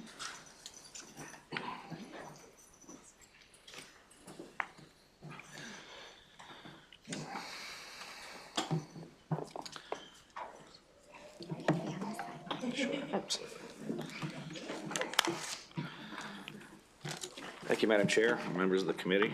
For the record, Delegate Jeff Grace presenting House Bill 1373. So this bill repeals the prohibition that we had placed on several years ago on the local Board of Education contracting with a for-profit entity to operate or administer a virtual school. And if you remember, a lot of our schools during COVID, they used a blended virtual system. And for the Eastern Shore specifically, and this was a pretty robust floor debate at the time. We had all 9 counties. There was a consortium of all 9 counties that had contracted with a private company to provide that blended virtual system. At that time, and how often in education do you have, parents, teachers, administrators, everybody agreeing that something is actually a wonderful thing. And at that time, that was the case. So it was the use of the private sector to provide those services was sunsetted. And so particularly for the Eastern Shore, and that's obviously the jurisdictions that I represent, there's only 2 LEAs now that still use a blended virtual system. They do it themselves. They're the 2 biggest counties, Cecil County and Wicomico County. All the others don't do anything at all because they don't have the resources to do it in-house, unfortunately. And so part of the reason why I'm bringing this bill is if we do have a situation, again, where we may have another pandemic or, if we have a natural disaster or something along those lines, that our LEAs will have the flexibility to be able to move very quickly in order to provide that service again. But for now and more immediately, the folks who are sitting at this table, they have a need for that flexibility. So I'll turn it over to, let's get started. Great, thank you. Good afternoon, I'm Suzanne Sloan, and I've served as head of school for the largest fully online public statewide school nearby called the Virginia Virtual Academy. In 2010, legislation in Virginia passed allowing school districts to partner with multi-division online providers, basically for-profit and not-for-profit vendors that can help districts launch and operate parts of their online schools. Each provider must work carefully with the Virginia Department of Education to be approved. It takes significant effort to get on the approved vendors list and a like level of effort to stay on it. For 15 years, we have met the very diverse and unique needs of several thousand students online in the Commonwealth of Virginia. As we worked with school districts in Maryland, however, some of them confused about their ability to be able to partner with vendors. It would be helpful if there was real clarity about the types of organizations districts can work with as they develop their own online offerings. It's my understanding that districts know they could employ online schools leaders as well as the teaching staff. But a district might choose also to contract with either nonprofit or for-profit vendors to benefit students with special needs or multilingual learners. But the districts are not sure if they can. Parents and students often seek a public full-time virtual option for a variety of reasons. Here are just a few real-world examples from my school. A 4th grader whose father is a wounded veteran requiring medical care and travel. A group of elite middle school gymnasts with significant training requirements during the day. A teen mom considering dropping out of school who's now thriving. An 11th grader battling leukemia who's now graduating early. A 3rd grader who, after redistricting, would now have a 45-minute bus ride. Maryland students have these stories as well. In order to serve these types of students well, my school worked with a number of vendors.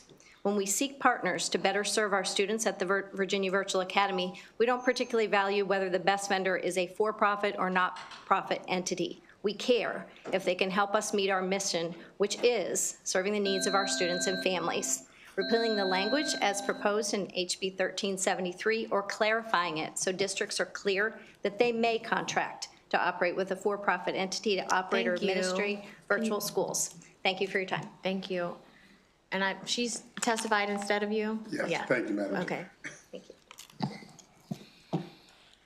Good afternoon. My name is Perry Daniel. I'm speaking on behalf of my colleague Charlie Craighill, who could not be here today. I'm representing K-12, the leading provider in the country of virtual education. I'm speaking in the space of my colleague, as I stated. And we work for K-12, and we work with school districts and charter schools to provide full-time online schools to over 220,000 students in over 35 states. As Suzanne stated, the current legislation is unclear. It permits the district to contract with for-profit entities for goods and services for a virtual school, but prohibits districts from contracting with a for-profit entity to operate or administrate a virtual school. Goods and services provided to a virtual school tend to fall into administrative and operational support. This is, as we stated, causing confusion with Maryland district leaders and eliminating the opportunity for Maryland districts to work with the most experienced virtual learning organizations in the country. In many states, K-12 does not employ the virtual school's administrative staff or teachers, but we work closely with the district and its employees to provide professional development, related services for special needs students, consultation on virtual implementation, learning management systems and courses, enrollment support and tech support, all areas of expertise that a district needs to develop a robust online school. Allowing districts to more freely work with vendors of their choosing will save limited resources, help districts operate new virtual schools efficiently, and do better by all of their stakeholders. So thank you for your time. Okay, do we have any questions? Delegate Miller. Thank you, Madam Chair. And thank you for being here. I'm very interested in the Virginia Virtual Academy and how that was set up, because it seems like you have a long-standing history of that being successful. And I know a lot of our Eastern Shore people were very devastated by the loss of their school. So could you give me some more information, or like how that was implemented or how it works in Virginia? So legislation passed in 2010, so it's been 15 years in Virginia, where school divisions are able to contract with vendors in order to provide partnerships for online schools. Each individual school partners with us and sets up their own program the way that they would like it, whatever their needs are. In some situations, they may have the teachers employed by the school division. In some situations, we may employ the teachers. But we're working as partners in order for those students to be able to have those online opportunities. During the pandemic, we had already been almost 12 years into our partnership with the school divisions, and they never missed a beat.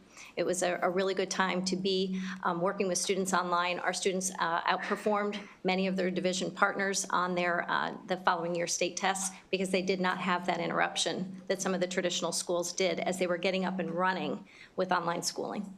Is there any accountability that's built in if it's not working for a student or for anything like that? Because that's one of the things that we hear. Yep, and we know that online school does not work for every student, but for some students it really does, and they really thrive. And I have, for all of the thousands of students I've worked with, I have thousands of stories to tell you about times where it did work, and there were some times where it did not. We had a series of tiered system of support where we worked with students. Sometimes it's a technology issue, and that's the reason that it's not working. Sometimes the student isn't logging in, and we need to do some work with making sure that the student is waking up. I think we saw that during COVID time where some students weren't setting their own alarm, getting online, turning their camera on. And in some cases, we know that after 3 or 4 tiers of support are not helping the student, we work to get them back into the best learning environment. So we work with each of the school divisions. There are 132 school divisions in Virginia. We know all of the employees there who are working with them, and we will just let them know this student lives in your jurisdiction and has now been removed from the virtual school, and we help get them enrolled back into the school.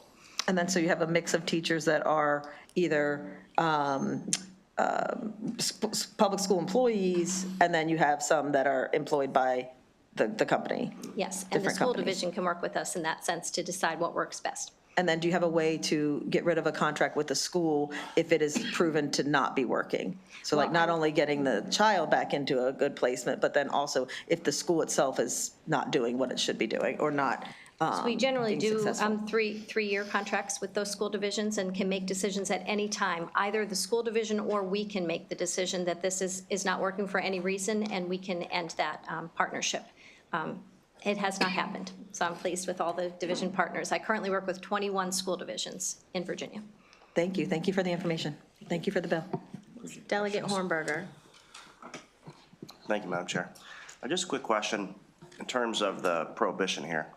Are there other areas of school contracting, we'll just call it law, for example, where we're excluding or prohibiting certain vendors from even applying? I'm trying to understand why there's a prohibition on a certain industry sector. I'm not aware of any. Okay, so this is the only realm of contractual agreements where a school board has a prohibition of interacting with a vendor. I can't say one way or the other if that's the case. I don't know. I'll get that information for you.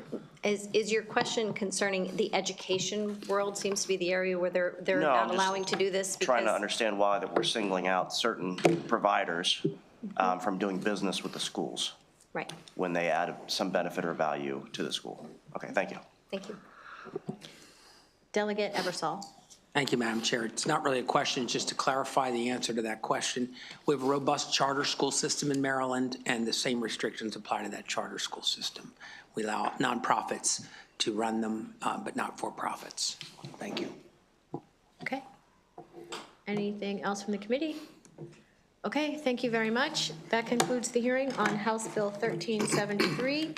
Delegate Geist, House Bill 1374. Thank you. And I see Ms. Colmer's here, and then you have 2 folks, possibly virtual, Christina Push and Randy Albertison. Oh, those 3 will do after you. Yeah. And I see Ms. Colmer's here, and then you have 2. All right. First, I want to thank Delegate Miller for the question, so I can run out and get a cup of water there. Oh my goodness, I had a tickle in my throat there. So here we are again. For the record, Delegate Jeff Grace presenting House Bill 1374. And so I want to first start off by asking the committee to ignore the title. It says Parental Choice for Pre-Kindergarten Act. This bill has really nothing to do with parental choice. There was a miscommunication during the drafting of the bill. So what the legislative intent of this bill is to remove the mandate for our LEAs to have to provide a 3-year-old pre-K. And we want to do that for a couple of reasons. First, we want them to fully institute for the 4-year-old. We want them to focus on fully implementing the 4-year-old pre-K. The second reason is that if you talk to anyone from the IAC, there's only 3 schools in the entire state, elementary schools, that are in the pipeline right now for elementary school expansion for 3-year-old pre-K. And so if you ask them this a follow-up question, how long will it take for us to be fully implemented with 3-year-old pre-K? As far as being able to have enough classroom space, they're saying it could be more than 10 years before we're even ready for that.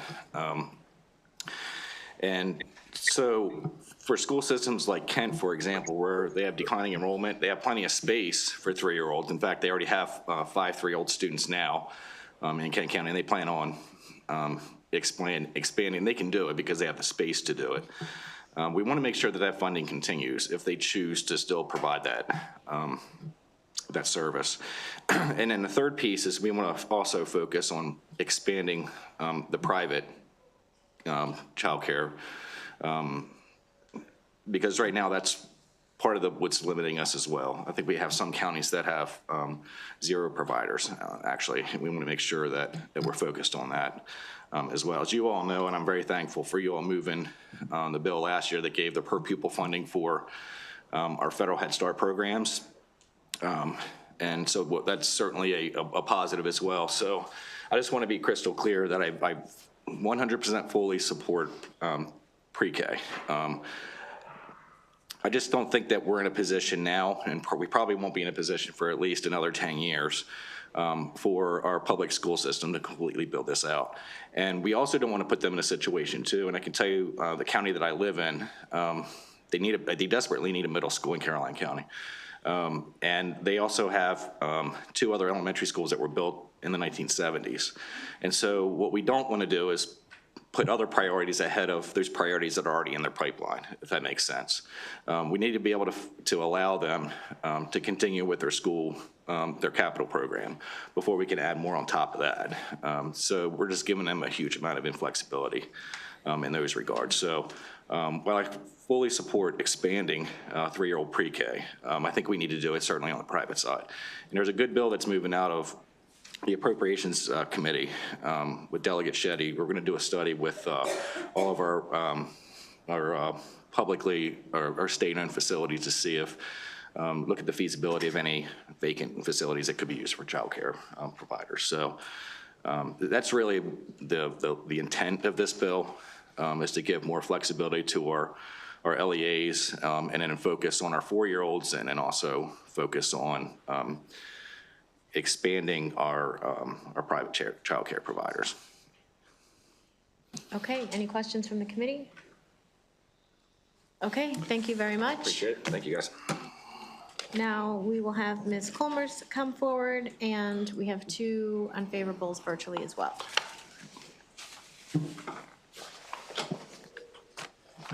Okay, oh, geez.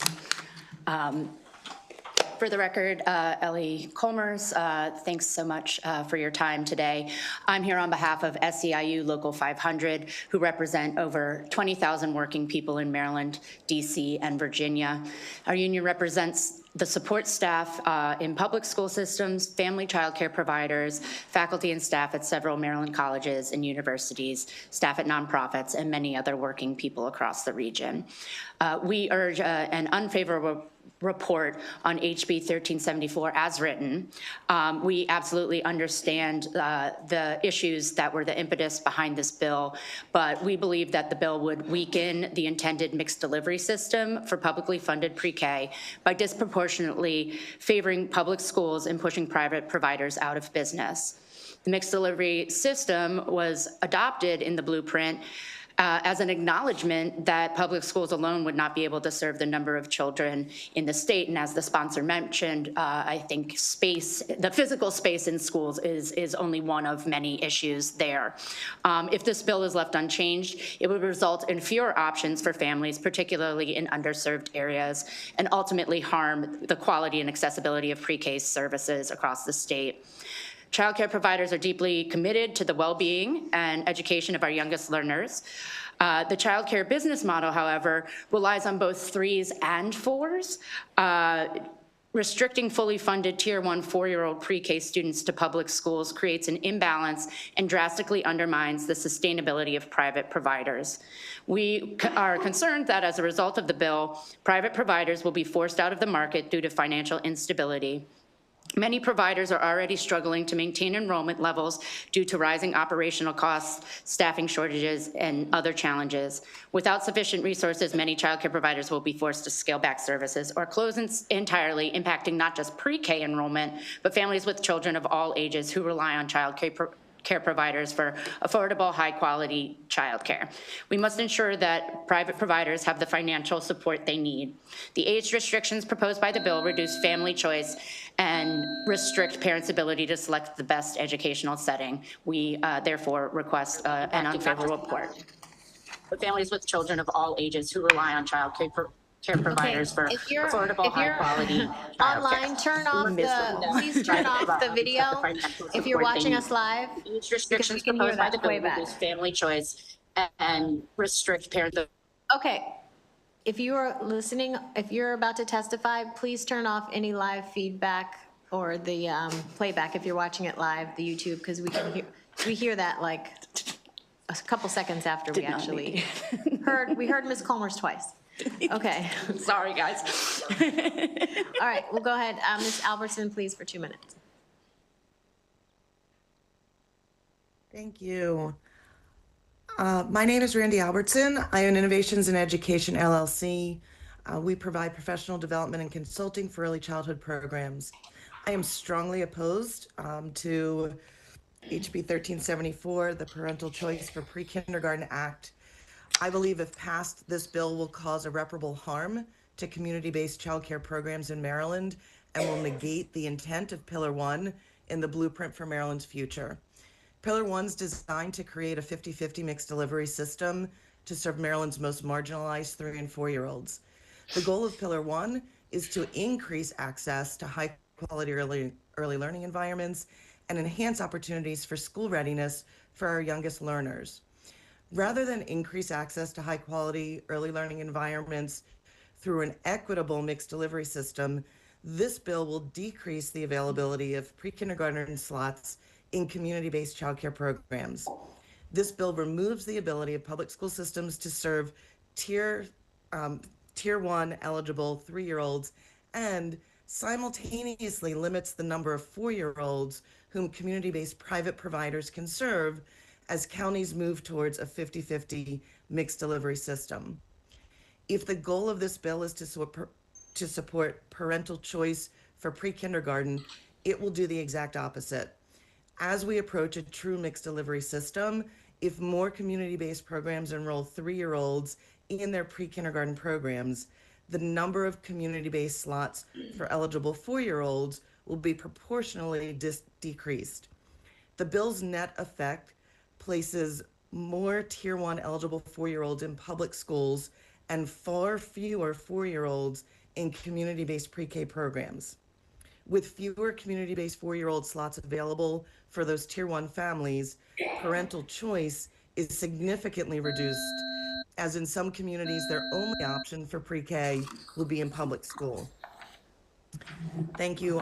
Again, I strongly oppose this bill. Okay, thank you. Ms. Push, please, for 2 minutes. Hi, I'm Chris Push, Executive Director of the Maryland State Child Care Association. Thank you to the committee for the opportunity to testify in opposition of House Bill 1374. Although well-intended, will cause harm to the community-based child care programs in Maryland and will negate the intent of Pillar 1, Blueprint for Maryland's Future. The intent of the blueprint is to create a 50-50 true mixed delivery system to serve Maryland's at-risk 3- and 4-year-olds. Most of our community-based programs are small businesses. The child care businesses are not sustainable without 3- and 4-year-olds. According to the Comptroller's recent State of the Economy report on child care, most child care businesses operate on razor-tight margins, usually less than 1%, profit margins, usually less than 1%, with very little room for error. Any changes to the child care program's overall enrollment creates a ripple effect within the business and will create an economic hardship. When this happens, it's the parents who pay the price, such as increased tuition or closings of childcare. We have already lost more than 1,200 childcare programs since 2020, leading to a lack of available, affordable care. To ensure that Tier 1 parents truly have a choice, we must continue to uphold equitable mixed delivery system that values a variety of high-quality early childhood learning environments in both public and private settings. The existing language in Pillar 1 for the tier eligibility of 3- and 4-year-olds needs to remain intact to avoid the unintended consequences. MSCCA urges an unfavorable report. Thank you. Okay, questions? Delegate Miller. Thank you, Madam Chair. So a lot of the public-private partnerships are not working as designed. The schools are not able to meet the need to even get close to a 50-50 split between them. And a lot of schools, school construction funding is now flat. It's not being adjusted for inflation. Schools just don't have the space. So what would you have them do? So I think that's a fantastic question, and it's something that I think we've spent a good amount of time in this committee trying to figure out. I think that some of the policies and I think regulations that are in place at the moment are unintentionally impeding the effective implementation of the mixed delivery system.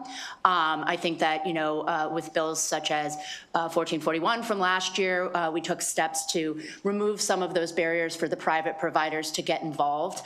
You're going to be hearing, or already have heard, several, including one of your own later today, that I believe will really help with that and expand the number of slots available in private providers. I think that the workforce shortage is only being exacerbated by unintentionally restrictive policy and regulations that make it very difficult to get into the private childcare business, and then also stay to retain childcare workers. I think that I believe it's a 15.5% decrease in private providers since 2020. Yep. So I think in order to help the school systems be able to implement mixed delivery, we also need to be really supporting the private providers by removing some of those barriers that we've seen. Yeah, I just feel like we need to come up with some kind of plan, because keep going forward with this is not working. And so this is an attempt to do that. So I think we need to work together to figure it out. I would call to your attention, I believe on Thursday, there's going to be a bill heard. It's Delegate Feldmark's. It's the Mixed Delivery System Viability Act that I think takes a very reasonable approach to taking a holistic look, taking a step back, looking at all of the barriers that we're seeing here, and then offering, real policy solutions that then the department can implement, and then we can come back and see how the implementation went and make any changes that we see fit. I think that, at this point, the schedule for ramping up the percentages of mixed delivery system have already been delayed, and I think that we all would rather take a step back and make sure that we're moving forward on a very solid foundation for this in order to be successful. And I think something along the lines of utilizing an already standing committee to look at those problems at one time it makes a lot of sense. So I would suggest that would be a good solution. I think Delegate Feldmark usually has really good bills, so we'll see. I would agree. Delegate Wims. Thank you very much, Madam Chair. I had a question for Mrs. Bush, because I was listening to you and I lost the last part of your statement where you said lost 1,200 child care. What? That's what I wanted you finish that. Programs, businesses across the state, so a 15.5% decrease in the child care program. So we've lost many programs, but we do have 3- and 4-year-olds in our licensed child care programs as well now. And so we are competing with the public schools. Bills like this will harm our industry even further when we already have these in your community, and these businesses, you don't need capital money, you don't need construction, you have partners in your community. Let's figure out how to do this together, where the barriers are looked at and the challenges, so that we can provide the true universal mixed delivery that is the will of the state through the blueprint. Well, thank you very much, and thank you, Madam Chair. Are there any other questions? Okay, no, thank you. Thank you. That concludes the hearing on House Bill 1374.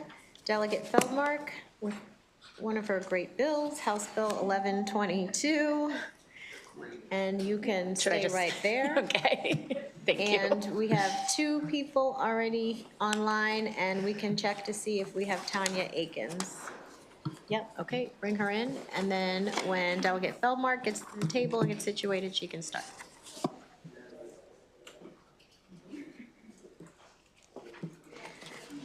Thank you, Madam Chair. Good afternoon, colleagues. For the record, Delegate Jessica Feldmark, pleased to be here presenting House Bill 1122. As you know, I've had several bills before you so far this session, and as was just alluded to, I've got at least one more. I have yet to invoke the simple bill claim, and I am here to tell you today this is a very simple bill. House Bill 1122 adds a member to the existing Office of Child Care Advisory Council. And that member is a representative of the Maryland Association of Public Library Administrators. So as you all know, simple bills can have significant impact, and that is what we are aiming for here. Our public libraries are already in early childhood education, the earliest of childhood education. I checked this morning, just today, the Howard County Public Library System has 7 different classes and programs for children infant to age 5. And with multiple instances of some of those programs happening at different branches. So, you know, our libraries are, in terms of public institutions providing education, really the ones who get to our kids at the youngest ages in the services and programs and materials that they provide.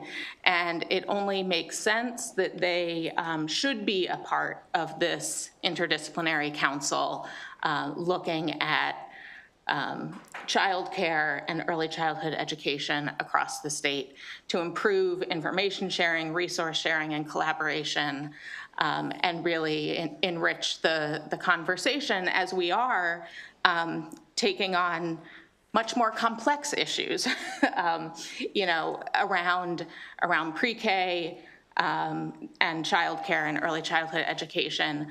Our libraries have been doing this work for decades and should be part of the conversation. So with that, I will ask for your favorable report, and I'm happy to take any questions. Thank you. Good afternoon, I think at this point. Ellie Colmers on behalf of SEIU Local 500, here in support of HB 1122. As the delegate said, the bill seeks to enhance the work of the Office of Child Care Advisory Council, and we believe that with the addition of a member of the Association of Public Library Administrators, the council will be better equipped to support Maryland's family, children, and child care providers through thoughtful advice, coordination, and collaboration across agencies. So therefore, we request a favorable report. Okay, Ms. Push for 2 minutes, please. Great, thanks to the sponsor for leadership and the committee again for the opportunity to testify in favor of House Bill 1122. I'm Chris Puss, Executive Director of the Maryland State Child Care Association, co-chair of the Office of Child Care Advisory Council, and State Early Childhood Advisory Council member. The addition of a dedicated council representative from the Maryland Association of Public Library Administrators is welcome as an expert, partner, and valuable resource to the Office of Child Care Advisory Council. House Bill 1122 is a no-cost legislation which will yield benefits to the Office of Child Care Council charge to recommend policy priorities and identify issues of importance to child care providers and consumers. Early childhood programs can benefit from public libraries to help meet educational needs of young children and their families. Libraries offer rich learning environments with knowledgeable staff that design events and programs for young children, their families, and caregivers. Maryland Association of Public Libraries can support the council's work in numerous ways by sharing important information about the resources they provide, including consultants on topics for extending lesson plans, aligning books with themes and curriculum. Libraries also offer access to computers with high-speed internet and online resources to assist families with programs such as our Child Care Scholarship Program, applications, and documentation required through online portals. Additionally, public libraries create strong partnerships with community organizations to reach the children most at risk. Currently, the Child Care Advisory Council lacks representation from the libraries, and as co-chair of the council, I recommend expanding to include this cohort. Maryland State Child Care Association requests a favorable report. Thank you.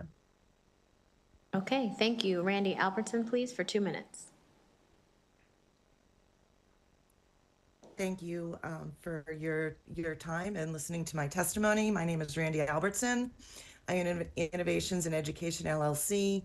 We provide professional development and consulting for early childhood programs. I'm testifying in favor of House Bill 1122, the Office of Child Care Advisory Council membership alterations. For over 10 years, I served on the Howard County Early Childhood Advisory Council and the Howard County Transition to Kindergarten Work Group. During that time, I had the pleasure of working with staff from the Howard County Library System. Each representative from the library system who worked on ECAC and the transition work groups have been instrumental in providing resources and information that enhance the work of our committees. Our library representatives have provided resources and programming that support children, families, and educators. Each time our committees talked about a need for the early childhood community, our library representatives were able to share currently available resources and develop new programming that met our needs. This has proved invaluable over the years.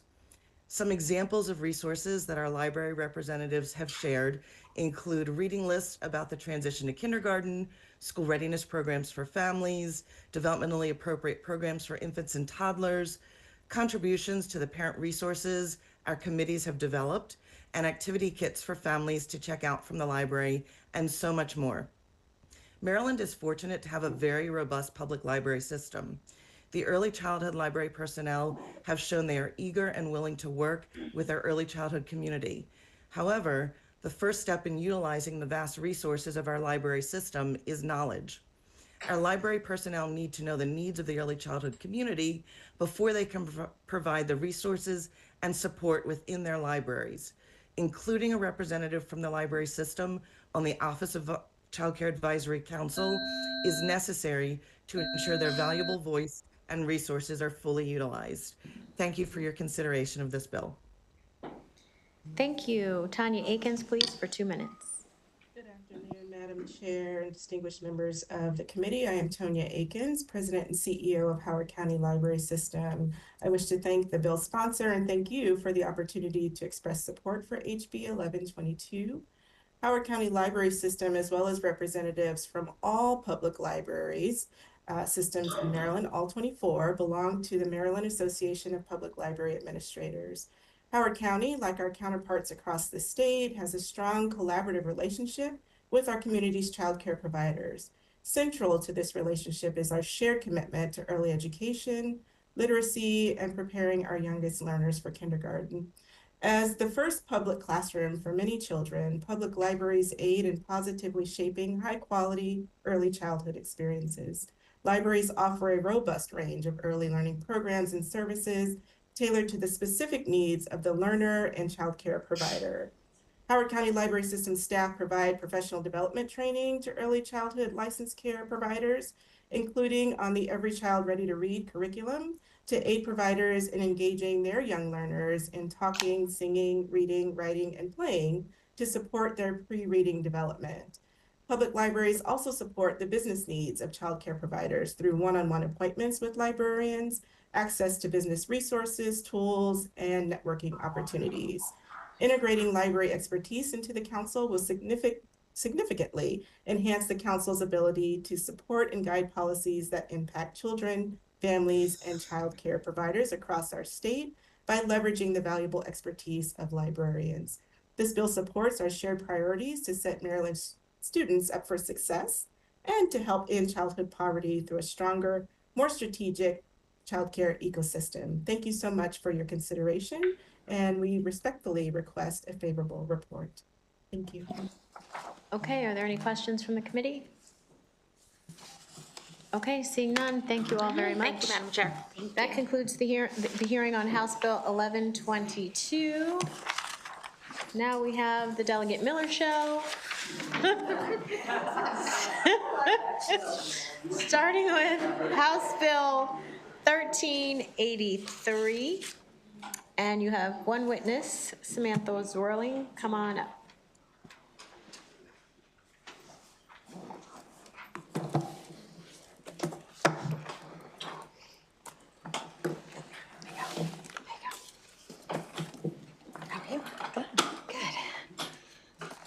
Okay, are we ready? Good afternoon, Madam Chair and members of the Ways and Means Committee. I am Delegate April Miller, and I am here to ask for your favorable report on House Bill 1383. The Maryland Online Individualized Educational Program, the MOIEP, offered by Johns Hopkins University, while a valuable resource, necessitates updates to remain relevant and effective in today's rapidly evolving educational landscape.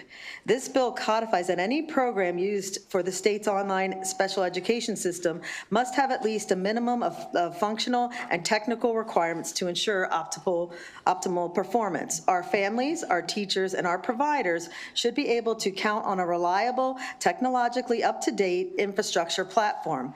And I am so thankful to all the members of this committee, especially our chair, that championed my special education work group bill to address all of these issues of the MOIEP last session. Sadly for our Maryland families and teachers, the bill did not pass out of the Senate in time. The MOIEP must adapt to the increasing modernization and integration of technology in special education. The digital tools and platforms available for personalized educational planning have expanded significantly. Incorporating new technology driven by the needs of students, special educational professionals, and teachers would significantly streamline mandatory documentation, reduce paperwork, increase compliance, and increase the amount of time they have to spend with students, as well as offer better engagement for families. The program should reflect the latest research and best practices in special education to ensure that students have equitable access to the needed classroom support. The program needs to address the growing diversity of student populations and effective strategies to support multi-language learners with special needs and their families. And last year, we heard all about the frustration with the MOIEP system, the issues of technical glitches, browser compatibility issues, system stability issues, the troubleshooting issues, and there are mechanisms for feedback, but there are ongoing concerns about how effectively this feedback is being translated into system improvements. The complexity of special education documentation and the legal requirements for the IEPs can make the MOIEP system challenging to navigate for some users. And like all digital systems, MOIP requires ongoing updates to remain compliant. It is important to note that MSDE is aware of these issues and is working hard to address them through various initiatives, including user feedback mechanisms and system updates. An RFP to conduct an independent statewide review of the MOIEP has been initiated. However, my concern is that it should be Johns Hopkins University's responsibility to update the system to our needs. They have a year-to-year contract of $1.05 million, and they have had years and years to incorporate and make the needed adjustments. We no longer have time to wait. A second RFP should be done and be competitive and open to all online IEP software providers for the parameters identified by MSDE as needed to increase effectiveness and efficiencies of this platform. And honestly, I was not going to put in a work group bill again. And Frederick County, my constituents, they're not going to be using the state program this next school year. And so I asked to meet with our special education director and staff about the new plan that they were putting in. It's called the PCG Ed Plan, and it is set to go live this fall. I was astounded by what this plan can do and what they're planning for Frederick County. It will integrate IEPs, BIPs, 504s, and even track billable hours with service logs for service providers, and it even has an additional program that could do the Medicaid billing. I want to just read quickly from the press release that they sent out. It said, PCG's Maryland-focused team is excited to partner with FCPS educators and families to bring this transformative platform to life. Brooke Bill, the associate manager at PCG, said, our solution is designed to empower educators, engage families, and support students with tools they need to succeed. And this project represents a significant investment in the future of special education within the district. The special education director, Troy Keller, said that with this new platform that they're addressing concerns of the MOIEP system head on by providing a system that is both efficient and adaptable. The Ed Plan platform is built on a foundation of subject matter expertise in supporting students who are members of special population groups. Ed Plan brings a secure, process-based approach that considers the needs of all stakeholders, including teachers, administrators, and families. An Ed Plan will provide FCPS families an easy-to-access parent portal and the ability to receive student IEPs translated into the family's home language on the day they are generated. And this was a huge issue that we heard a lot about last year. So I want the same level of excitement and innovation for all Maryland families, which is why I put the bill in again. Our teachers, our students, our providers deserve it. Great. Good to be here. Samantha Zwirling with the Maryland State Education Association, representing 75,000 educators across the state. This committee has had a keen interest in special education, and we are happy to partner with Delegate Miller on this bill because we've talked a lot kind of about the workload for educators. And this is a bill to essentially reduce the workload for educators. We've all been working on some online form and it doesn't save, and you just spent hours and hours doing it. Ultimately, this online Maryland IEP system should have the same functionality as a Google Doc, like honestly, to be able to save. There's short windows where it times out. Last year, you heard one of our members come here and testify and talk about how it takes a minimum of 3 to 4 hours per student to complete that process. This committee has talked a lot about teacher time. You've heard my president talk about the time to be a teacher.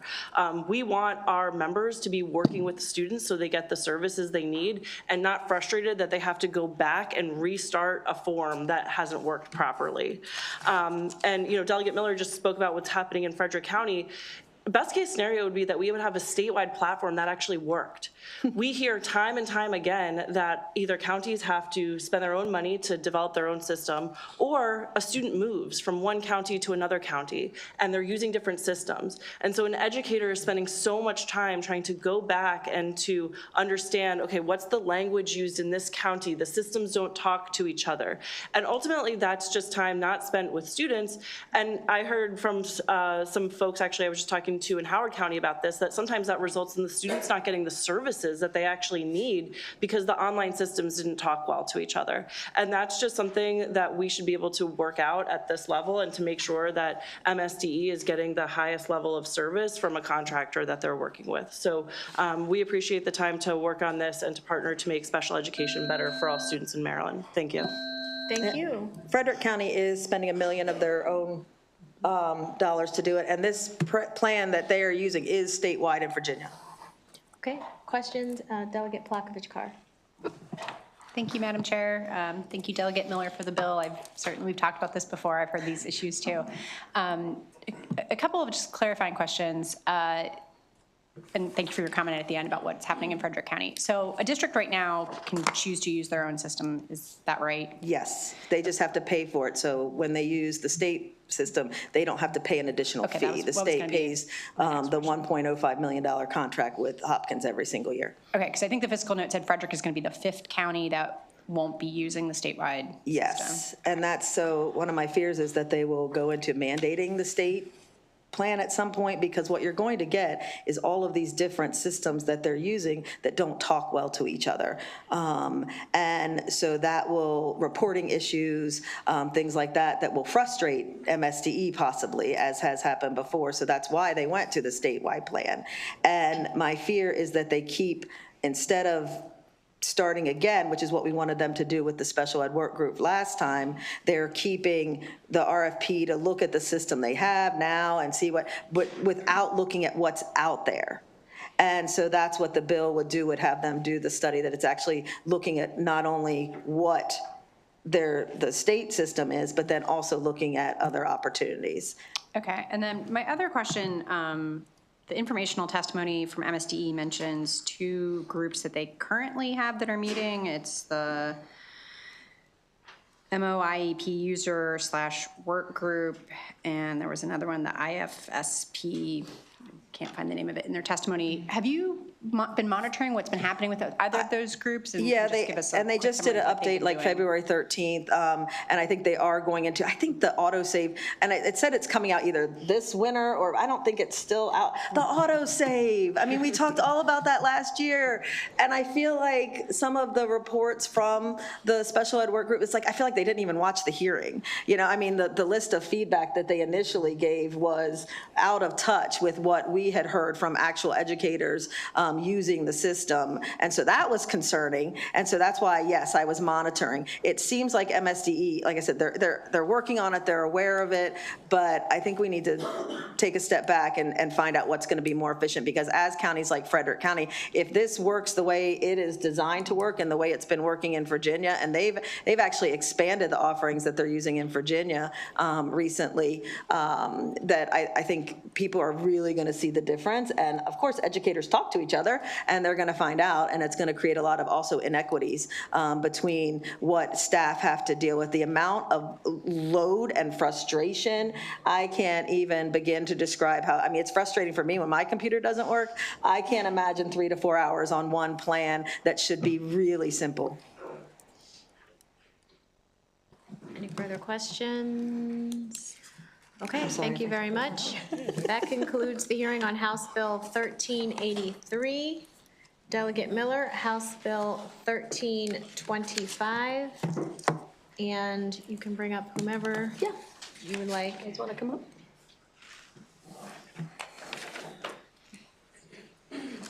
And then there should be 2 people virtually. Hey, how are you? Good to see you again. There we go. All right. Got it? All right. Hey. All right. Okay, good afternoon again, Madam Chair, members of the Ways and Means Committee. I am Delegate April Miller, and I'm here to ask for your favorable report on House Bill 1325, which would create a child care provider pool pilot program. This critically important bill is cross-filed with Senator Henson. As legislators, we are approached all the time by our constituents about concerns and problems that they need help with. They often bring a unique perspective on a situation, yet it is such a universal issue that there needs to be legislative action. I was introduced to Dr. Khan by Delegate Munoz, and we spent the evening we met talking about issues with childcare in Maryland, the shortage of providers, and the need for substitutes, and brainstorming solutions. And as I spoke to more and more people about childcare challenges, the full scope of the problem became apparent, and this bill is a first step to providing relief for both providers and families. The necessity of robust child care substitute pool in Maryland is becoming increasingly critical for the state's children, families, and early education infrastructure. Maryland, like many states, faces a confluence of factors that underscore this need: persistent staffing shortages within child care centers, the unpredictable nature of childhood illnesses leading to provider absences, and our state's commitment to high-quality early childhood education. These elements combine to create a vulnerable system that requires a reliable safety net. Maryland's dedication to quality is evidenced by its rigorous licensing and credentialing programs. It necessitates a substitute pool that is composed of individuals who meet these high standards. A pre-vetted, readily available pool of substitutes would alleviate the strain on existing staff, ensuring consistent care and minimizing classroom disruptions. Furthermore, the economic impact of childcare disruptions on working families is significant. Parents unable to secure reliable childcare are forced to miss work, impacting their livelihoods and the state's economy. A well-managed substitute pool provides stability, allowing parents to maintain their employment with peace of mind.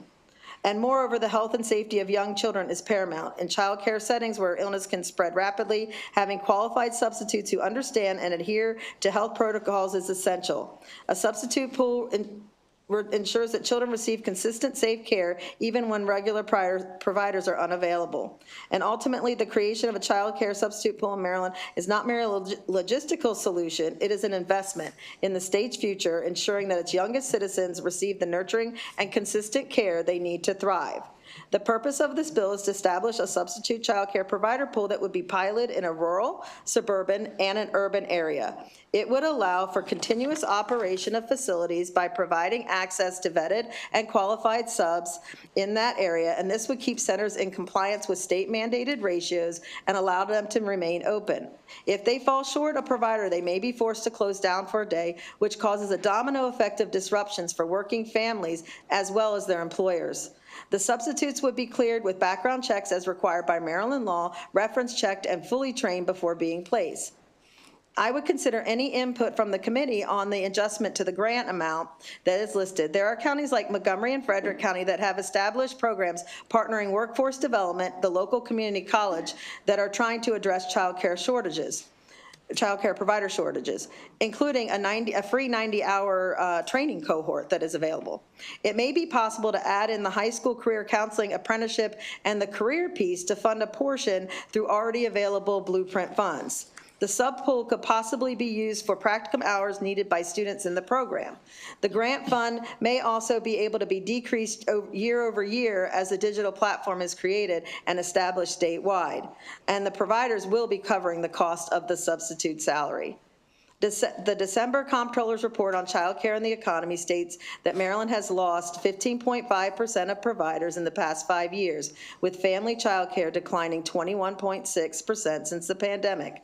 The economic impact of the cost or lack of child care is very clear, and most of that burden is borne by women, as they are usually the ones taking off work if child care falls through, or the ones not able to return to the workforce due to the high cost or lack of quality child care. The sub-pool will keep more centers open, help contain costs, and positively contribute to a provider pipeline. Please vote favorably on House Bill 1325. Okay, sure.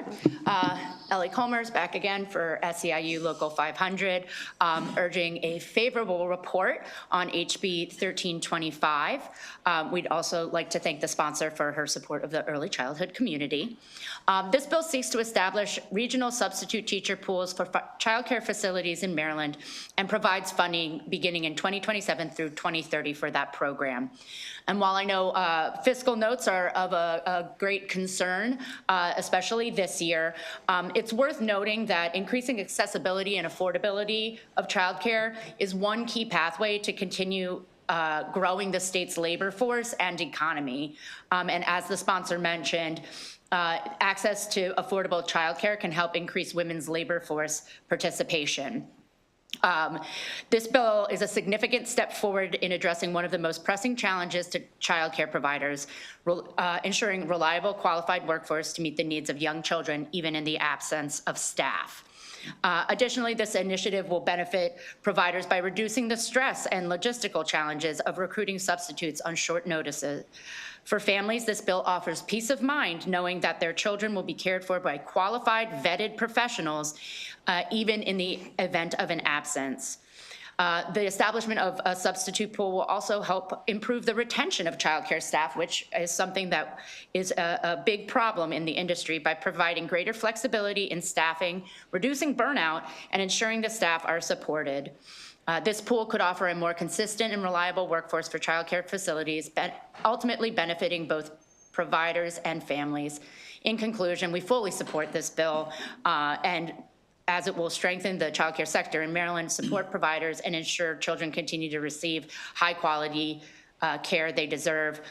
We're also interested in working with the sponsor and the committee on coming up with creative sources of funding for a program like this, be it locally or at the state level. But I do think that this is a worthwhile investment as we're considering where to put our money. So thank you.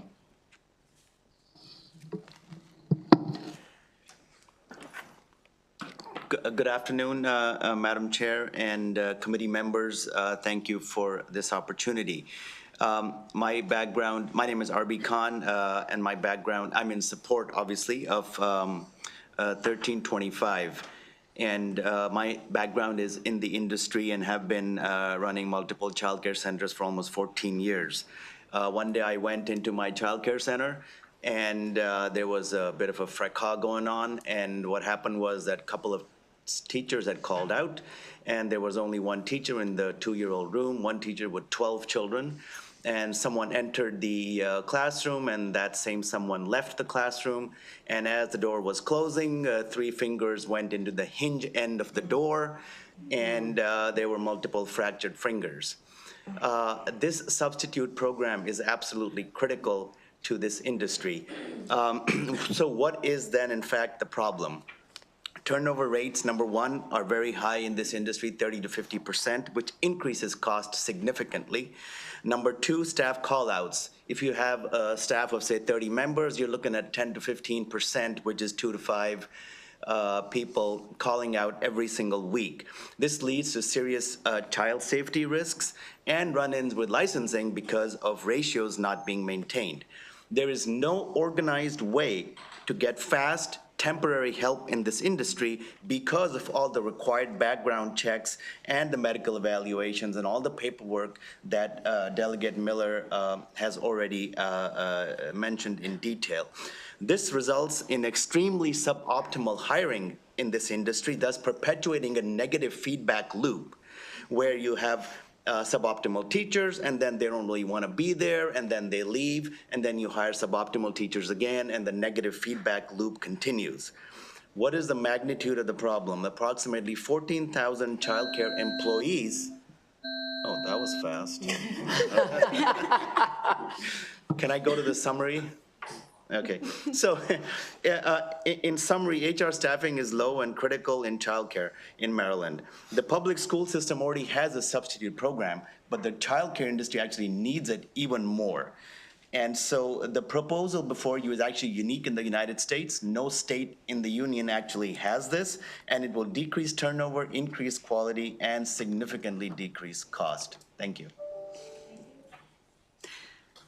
Hi, good afternoon, Chair Atterbury, Vice Chair Wilkins, committee members. I'm Laura Wheeldryer. I'm the Executive Director of Maryland Family Network, and I'm here in support of House Bill 1325. I don't know what I can possibly add to that last testimony, so I'm going to be very brief and just say, look, this is a committee that cares a lot about education and early childhood. Compensation, benefits, retirement savings, access to substitutes. These are all examples of the kind of supports that public school teachers have and childcare providers do not. You've heard lots of compelling statistics about the fragility of the sector right now, and this is a bill that is good for families, it's good for childcare providers, it supports the whole field. So we also know that there are successful substitute pools in other states. Not everywhere, but in a handful of states, and I think there's plenty to learn from and plenty to see in terms of successes. So we look forward to more discussion about this and maybe piloting one here. We urge a favorable report, and I'm happy to answer any questions. Thank you. Hi. My name is Grace Reeve, and I'm here today on Team Miller to support HB 1325. About 78% of child care centers in Maryland have fewer than 20 employees. What this means is that if there are 1 to 2 staff who call out sick or 1 to 2 staff vacancies, the center is scrambling to figure out how to operate. Family child care providers have similar challenges. The child care substitute pool concept may be new to Maryland, but as Laura said, it's not new to other states. At least 10 states are operating substitute pools, and another 5 are in planning stages to implement one. The concept works. In brief, a nonprofit works as a project coordinator and trainer of substitutes. When subs are temporarily placed, individual child care providers pay an hourly rate that is agreed to as part of the project. The statewide nonprofit will work with each community to ensure that the process is consistent and meets state requirements, such as background checks, training, and CPR certification. An app is used to match available subs to job posts by child care programs. When jobs are posted, substitutes receive a notification on their phone based on personal preferences they set, like availability and distance they want to travel. I work on substitute pools across the country. What I see are happy programs and happy substitutes. The app has metrics to track project progress, so a substitute pool is an accountable investment. This bill is a workforce investment. Parents depend on childcare, and employers depend on working parents. Childcare depends on staffing. I'm glad to answer any questions. Thank you. Okay, we'll go 2 minutes, please. Randy Albertson.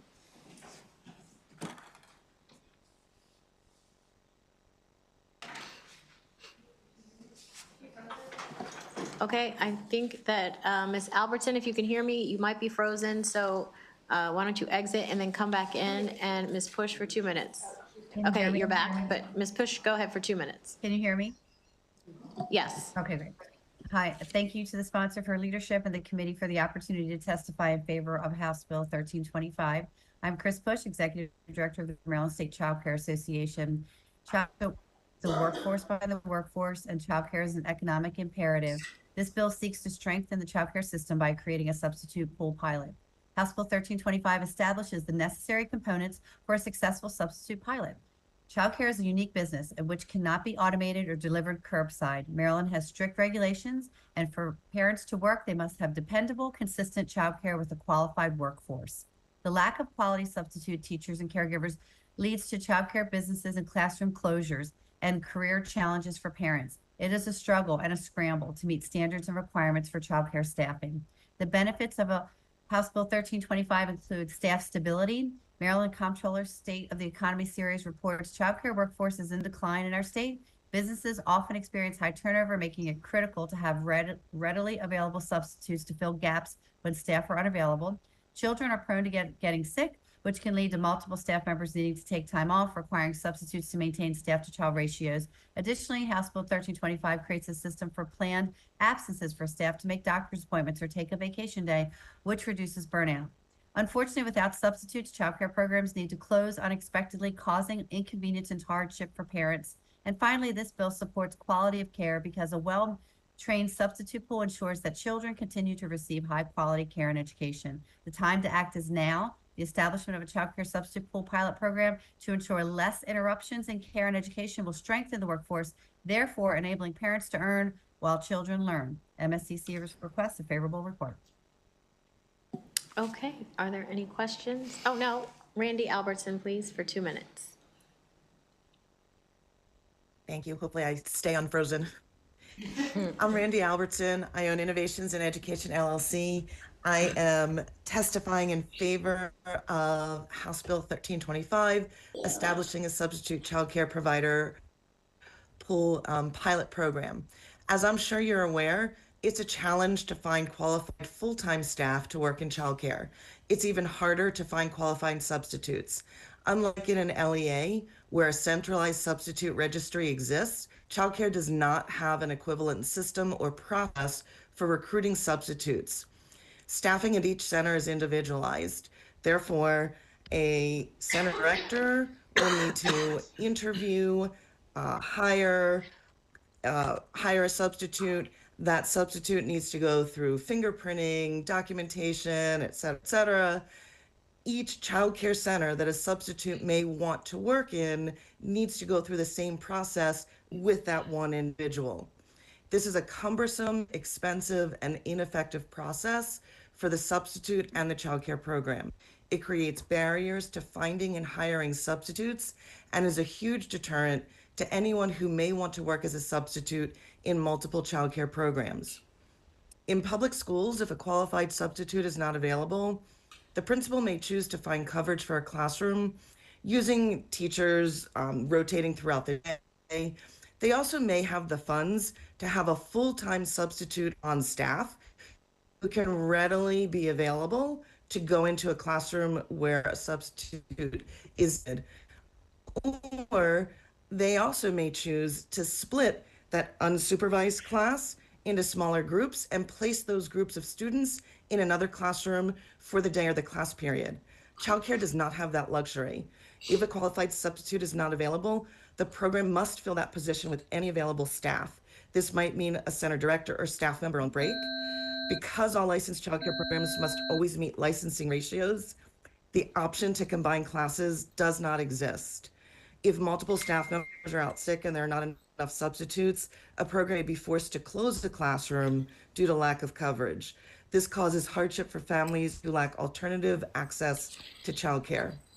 Thank you for your consideration, and I look forward to a favorable report on this bill. Okay, thank you. Are there any questions from the committee?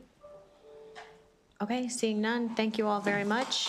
That concludes the hearing on House Bill 1325, and rounding out our last bill, House Bill 1385, Delegate Miller, and you have quite a few people. So if I call your name, please come up.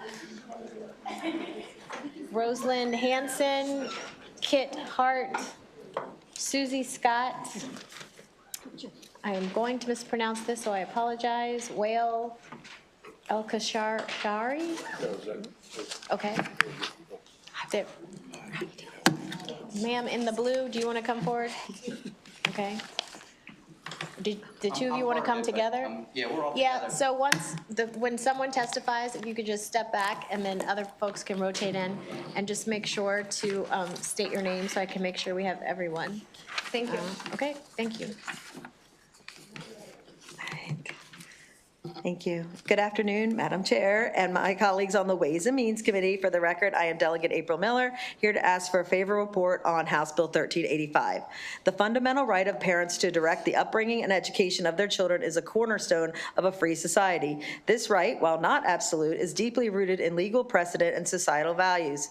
Supporting parents' rights in schools is not about undermining public education. Rather, it's about fostering a collaborative partnership that prioritizes the well-being and individual needs of each child.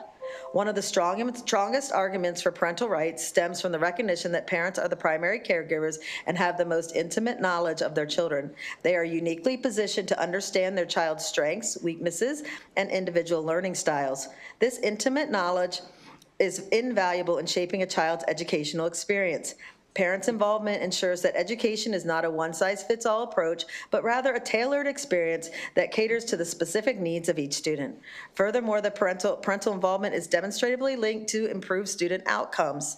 Research consistently shows that children whose parents are actively engaged in their education tend to have higher grades, better attendance, and fewer behavioral problems. When parents are empowered to participate in school decisions, they become invested stakeholders, fostering a sense of shared responsibility for student success. This collaborative environment benefits not only individual students, but also the entire community. The right to access information is another crucial aspect of parental rights. Parents deserve transparency regarding their child's education, including curriculum materials, assessment results, and school policies. This transparency allows parents to make informed decisions about their child's education and to address any concerns promptly. Denying parents access to this information undermines their ability to advocate for their child's best interest. Moreover, the increasing diversity of family structures and values necessitates a greater emphasis on parental rights. Schools should be spaces that respect and accommodate diverse perspectives rather than imposing a uniform worldview. Parents have the right to guide their children's moral and ethical development, and schools should work in partnership with parents to support this process. This includes the right to opt out of certain curriculum content that conflicts with their deeply held beliefs, provided that alternative educational opportunities are available. Critics argue that excessive parental involvement can disrupt school operations and undermine the expertise of educators. However, this argument overlooks the importance of open communication and collaboration. When parents and educators work together, they can create a synergistic environment that benefits all students. By empowering parents to actively participate in their children's education, we can create a more responsive, equitable, and effective educational system that benefits all. Establishing clear channels of communication, fostering mutual respect, and developing collaborative decision-making processes can mitigate potential conflicts and ensure that parental involvement is constructive. This is particularly true in regard to providing information on school contracts with outside organizations. Parents have a right to know who is partnering with their school system. Is the student news provided by CNN or Fox? Is Planned Parenthood or National Right to Life providing curriculums or materials of instructions? Are the videos in classrooms from PragerU or Advocates for Youth? Should parents be told that the health department will be giving a survey asking sixth graders how many sexual partners they had? In reading one of the opposition testimony, I realized they had a very good point. This bill is absolutely necessary to give all students the same rights that are given to Title I students, and we need to codify these rights into our state code. The first part of the bill established what is called the Family Engagement Plan in Title I to increase parent participation in their students' education, which is on page 66 of the MSTE Title I Part A Program Guide from October of 2024. The next part of the bill provides access to curriculum and instructional materials as outlined on page 69, 1 through 3. And I'll quickly read what our Title I families get access to. Provided provide assistance to parents, families in understanding the state academic standards, state and local academic assessments, and how to monitor their child's progress and how to work with educators to improve the achievement of their children. Provide materials and training to help parents work with their children to improve academic achievement. And educate school personnel with parental assistance on how to work with parents as equal partners in their child's educational process. The next part about letting parents know about programs and other activities at school needs to be shared with parents, and reasonable support given for parent involvement. And again, this is on page 70, items 4 through 6. And as the goal is collaboration between home and school, I would infer that parents can help decide the level of their students' involvement, as this does not mean they are attempting to dictate what anyone else's child is taught or what is offered at the school, only partnering in the education of their own child. And one of the ESSA recommendations is to create a parent advisory board to monitor progress of the family plan implementation. This board could be the committee to evaluate complaints. The bill says that a county board of education has the ultimate authority in any appeal decision. All of the effort to establish collaborative relationship to increase parent engagement is based on mutual trust. If a school staff member deliberately withholds information that they are legally not allowed to under FERPA, and there are actually very few exemptions, or that will put the student's health or well-being in jeopardy, the damage to the relationship is irreparable. There is nothing in this bill that condones abuse by parents or school staff already are mandated reporters if they believe a child to be in danger or abused. And I would consider an amendment to clarify that. In conclusion, upholding parents' rights in schools is not about creating adversarial relationships between parents and educators. It is about recognizing the fundamental role of parents in their children's lives and fostering a collaborative partnership that prioritizes the best interest of each student. And lastly, as a former school board member, I am most distressed and disappointed by May's response, which goes way beyond for just asking local control. Calling many of the parent engagement provisions that are already required by federal law and afforded to so many of our Title I students and their families as drastic overreach when we are just asking to have this be required for all students. It leads me to wonder if there's a lack of understanding of federal education law, therefore leaving Maryland school systems vulnerable to investigation of misuse of Title I funds at maybe best, or blatant discrimination at worst. This bill only gives parents the ability to see information, not change information, and it preserves the responsibilities we have entrusted to teachers and boards of education. For example, if my child were a survivor of sexual abuse, been severely bullied, had attempted suicide, had crippling anxiety, or had tragically lost a family member, etc., you never know what that child is carrying in their backpack. Is carrying with them. And there may be lessons or situations or activities that may be a trauma-related trigger. The teacher may not know, but the parent will. Addressing the situation with a relationship built on trust between the parent and the school system is not possible without transparency. And transparency is a two-way street. State law does not trump federal law, and if there are new mandates that risk federal funds with noncompliance, are you going to then want parent rights and transparency within the school system? I say yes. Please vote favorably on House Bill 1385, and I apologize for going very long, Madam Chair. I'll start. Thank you. Good afternoon, committee members. My name is Rosalind Hansen, and I'm a Montgomery County Public School parent. I'm here to express my strong support for House Bill 1385. This bill is a crucial step in enhancing the parent-school partnership when it comes to the ability of parents and guardians to review and understand the curriculum and materials in their children's schools. HB 1385 ensures LEAs respect the protected rights of parents and students under the Protection of Pupil Rights Amendment, PPRA, which grants parents and guardians the right to inspect and review instructional materials, including curriculum used in federally funded schools. By enhancing the transparency of school curricula, this bill empowers parents to be fully informed and engaged in their children's education, allowing them to make well-informed decisions about their child's learning experience and better support their child's education at home. Research consistently shows that when parents are actively involved in their children's education, students perform better academically. For example, a study by the National Coalition of Parent Involvement in Education found that students with engaged parents are 40% more likely to earn higher grades. The saying goes, you can lead a horse to water, but you can't make it drink.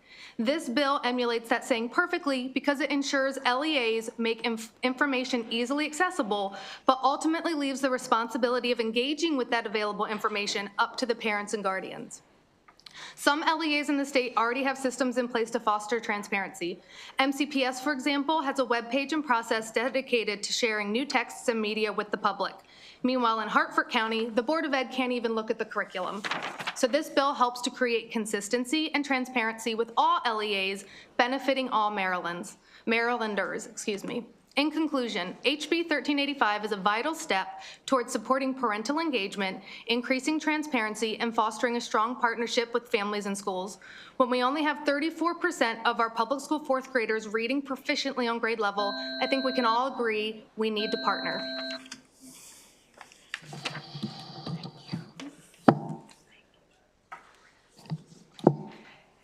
Thank you, Madam Chair, Vice Chair, and members of the Ways and Means Committee. My name is Susie Scott, and I am a mother of 5 graduates of Bel Air High School in Hartford County. Now a grandmother of 5, 2 of my grandsons are entering kindergarten in the fall. My fight for transparency in education began in the last century. My daughter was a kindergartner in the 1998-99 school year. During this time, I volunteered as a catechism teacher at my church. I had a 4th grade classroom of public school students from a variety of Hartford County elementary schools. Their reading and writing skills were poor, and I was determined to find out what curriculum HCPS was using. I asked my daughter's kindergarten teacher why my 4th grade students were using a method called stretch spelling, where they guessed on how words were spelled instead of actually spelling the words correctly. She said by 4th grade, students should not be using this method. My 4th grade students didn't seem to know that. They were thoroughly confused and very poor readers and writers. I did have 2 students in my class of just over 20 who could read and write proficiently, and it turned out they were recent arrivals to Hartford County entering in the 4th grade. They learned to read and write in Massachusetts and New Hampshire. So I met with the principal of my daughter's elementary school. She would not tell me what curriculum they used. She would only tell me that it was phonics-based. I expressed my concern as a parent and a taxpayer that she wouldn't divulge the curriculum to me. After failing to get any information from this principal, I decided then and there to pull my daughter and homeschool her in the 1st grade. I successfully taught her and her 4 brothers through their elementary years, teaching them to read with phonics and direct instruction. Which brings us to the present day, and the battle for transparency continues. Hartford County made the news in 2022 when a new board member was denied access to curriculum she's required to approve as a board member. In 2024, this board member and an appointed member were still trying to get full read access on curriculum being planned by HCPS. They're still being slow-walked. I request a favorable report for House Bill 1385 because transparency in education is an absolute necessity if we hope to achieve a world-class education. Thank you. Okay. Good afternoon. My name is Kit Hart, and I am the mother of 5 children, ages 5 through 14. One of my most important responsibilities as a parent is to protect them, to preserve their innocence, and ensure that their childhood is not cut short by outside influences. As parents, we carry burdens for our children until they are mature enough to carry them on. We, not the government or the school system, are best equipped to determine when they are ready to be introduced to complex or sensitive topics. Unfortunately, we have seen too many instances where the government has overstepped, superseding the fundamental rights of parents to direct the moral and educational upbringing of their children. Even more concerning, parents have been intentionally left unaware of topics and lessons that have been taught in the school system, driving a wedge between parents and their children. Because of these reasons, my husband and I made the difficult decision to remove our children from public schools to shield them from these influences. And we are far from alone. In 2023, over 45,000 students in Maryland were homeschooled. That's a 62% increase from 2019. This does not include the 14% of students attending private schools. Parents are making extraordinary sacrifices, spending an average of $15,000 per child per year to ensure that their children receive an education that aligns with their values and one that they have access to. Even amid rising inflation, families are rearranging their entire lives to reclaim their role as primary educators and protectors of their children. If I'm not mistaken, even some members of this committee have made similar choices, for which I laud you. You are doing your part to protect your children and make sure you have access to their education. Maryland families are leaving the public school system in droves, not because they don't value education, but because they do. And they refuse to have their rights as parents ignored the moment their child walks through the classroom door. This bill will give parents peace of mind by ensuring that they know what their children are being taught, so I urge a favorable report. Thank you.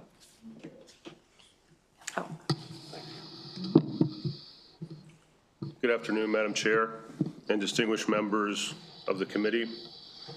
I'm here to highlight a case that if the proposed House Bill 1385 would have been in place, would have resolved the issue between parents in Montgomery County and the Montgomery County School Board.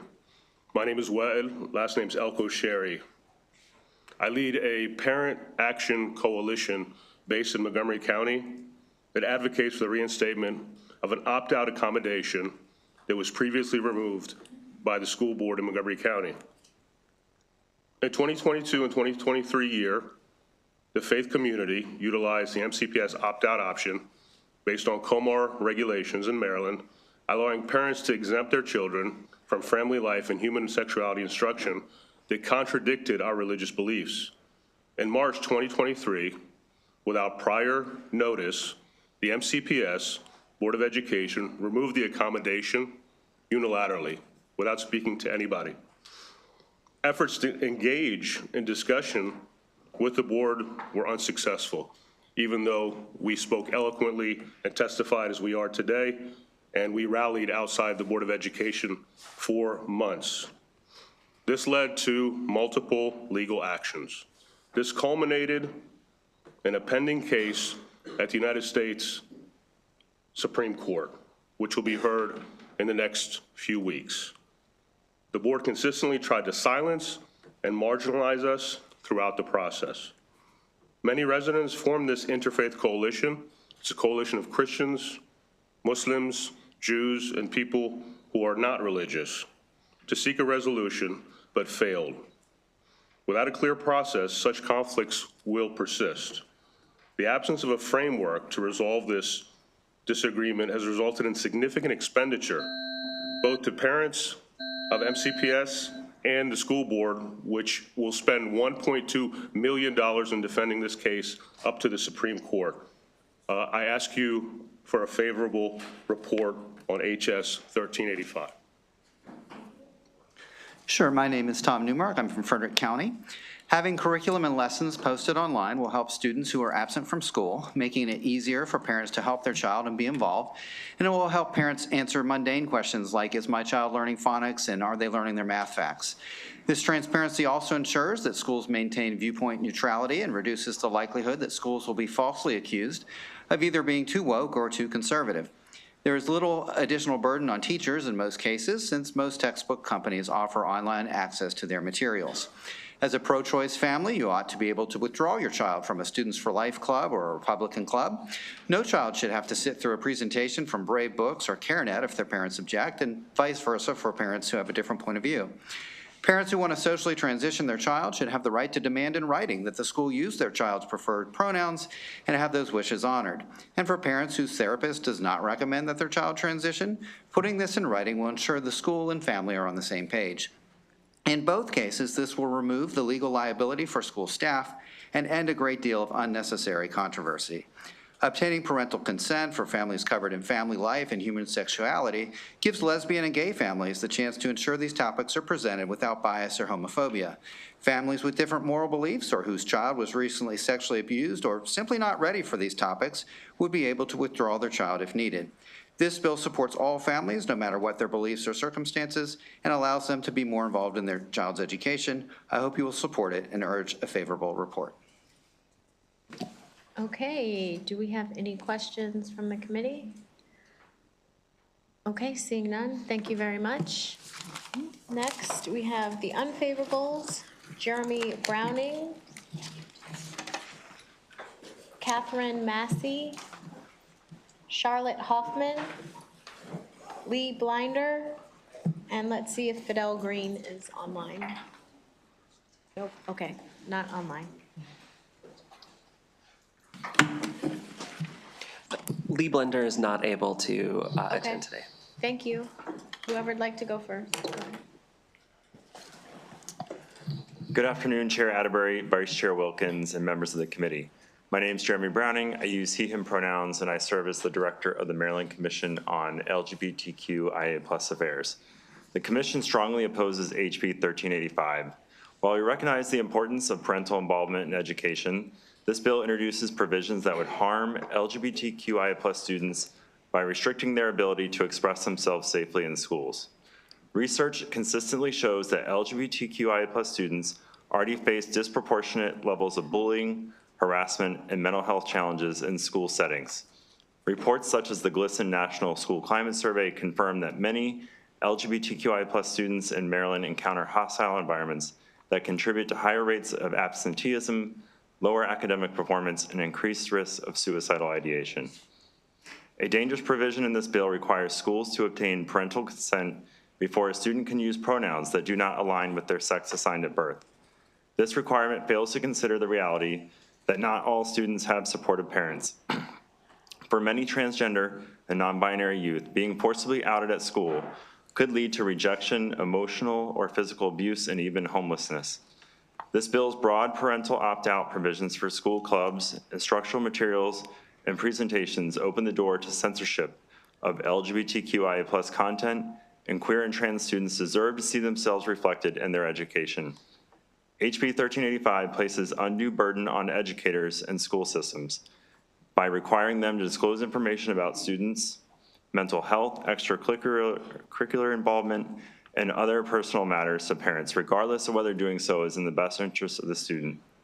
Schools should be places where students feel safe to seek support, not environments where they fear being exposed without their consent. This bill does not increase parental engagement, but it does endanger LGBTQI+ students. For those reasons, we strongly urge an unfair report on HB 1385. Good afternoon, Madam Chair, honorable members of the committee. My name is Ren Massey, and I am a graduate of North Hagerstown High School, former president of the school's Sexuality and Gender Alliance Club, also known as SAGA, and a current student at the University of Maryland, College Park. I'm here today to testify in opposition to the Leviathan Bill HB 1385, which threatens the education, autonomy, and safety of students across our state. When I was president of SAGA for 3 years, every single year we had a conversation of how to disguise the purpose of our club. Not for nefarious purposes, as our club was truly just a safe place for members of the community to come together to just find community and to do some activism and just be safe together, as people were scared that their parents would restrict their access to the club and retaliate in worse ways, such as physical abuse and threats of homelessness if they found out their child was any way affiliated with the queer community. Additionally, our club had a strict no outing people rule in any capacity outside of the club, not just for people's safety, but also to give them autonomy in their journey of identity. Coming out as trans or coming out as queer in any way does not look like a one-size-fits-all measure, and acting like it does by forcing teachers to out their children to their parents removes the autonomy of students in their own coming out journey, and also threatens their freedom and their safety in their school. The ability to have this freedom, autonomy, and safety is vital for students' mental health, and this bill threatens to strip these away. And these are just the parts that I had direct relations with as a student leader within my school. Every part of this bill is a gargantuan overreach of parents and education. For these reasons, I urge an unfavorable report on HB 1385. Thank you, Chair, Vice Chair. I'm Charlotte Hoffman. I am with Trans Maryland, but I'm also speaking today as a parent. I have 2 kids myself, a 14-year-old kiddo, and then my 11-year-old stepdaughter who is currently attending Hyattsville Middle School. And I wanted to address the fact that there are so many ways that parents can get involved and engaged with their children's education already. In addition to running for school board, attending school board meetings, et cetera, there are, PTA associations that you can participate with.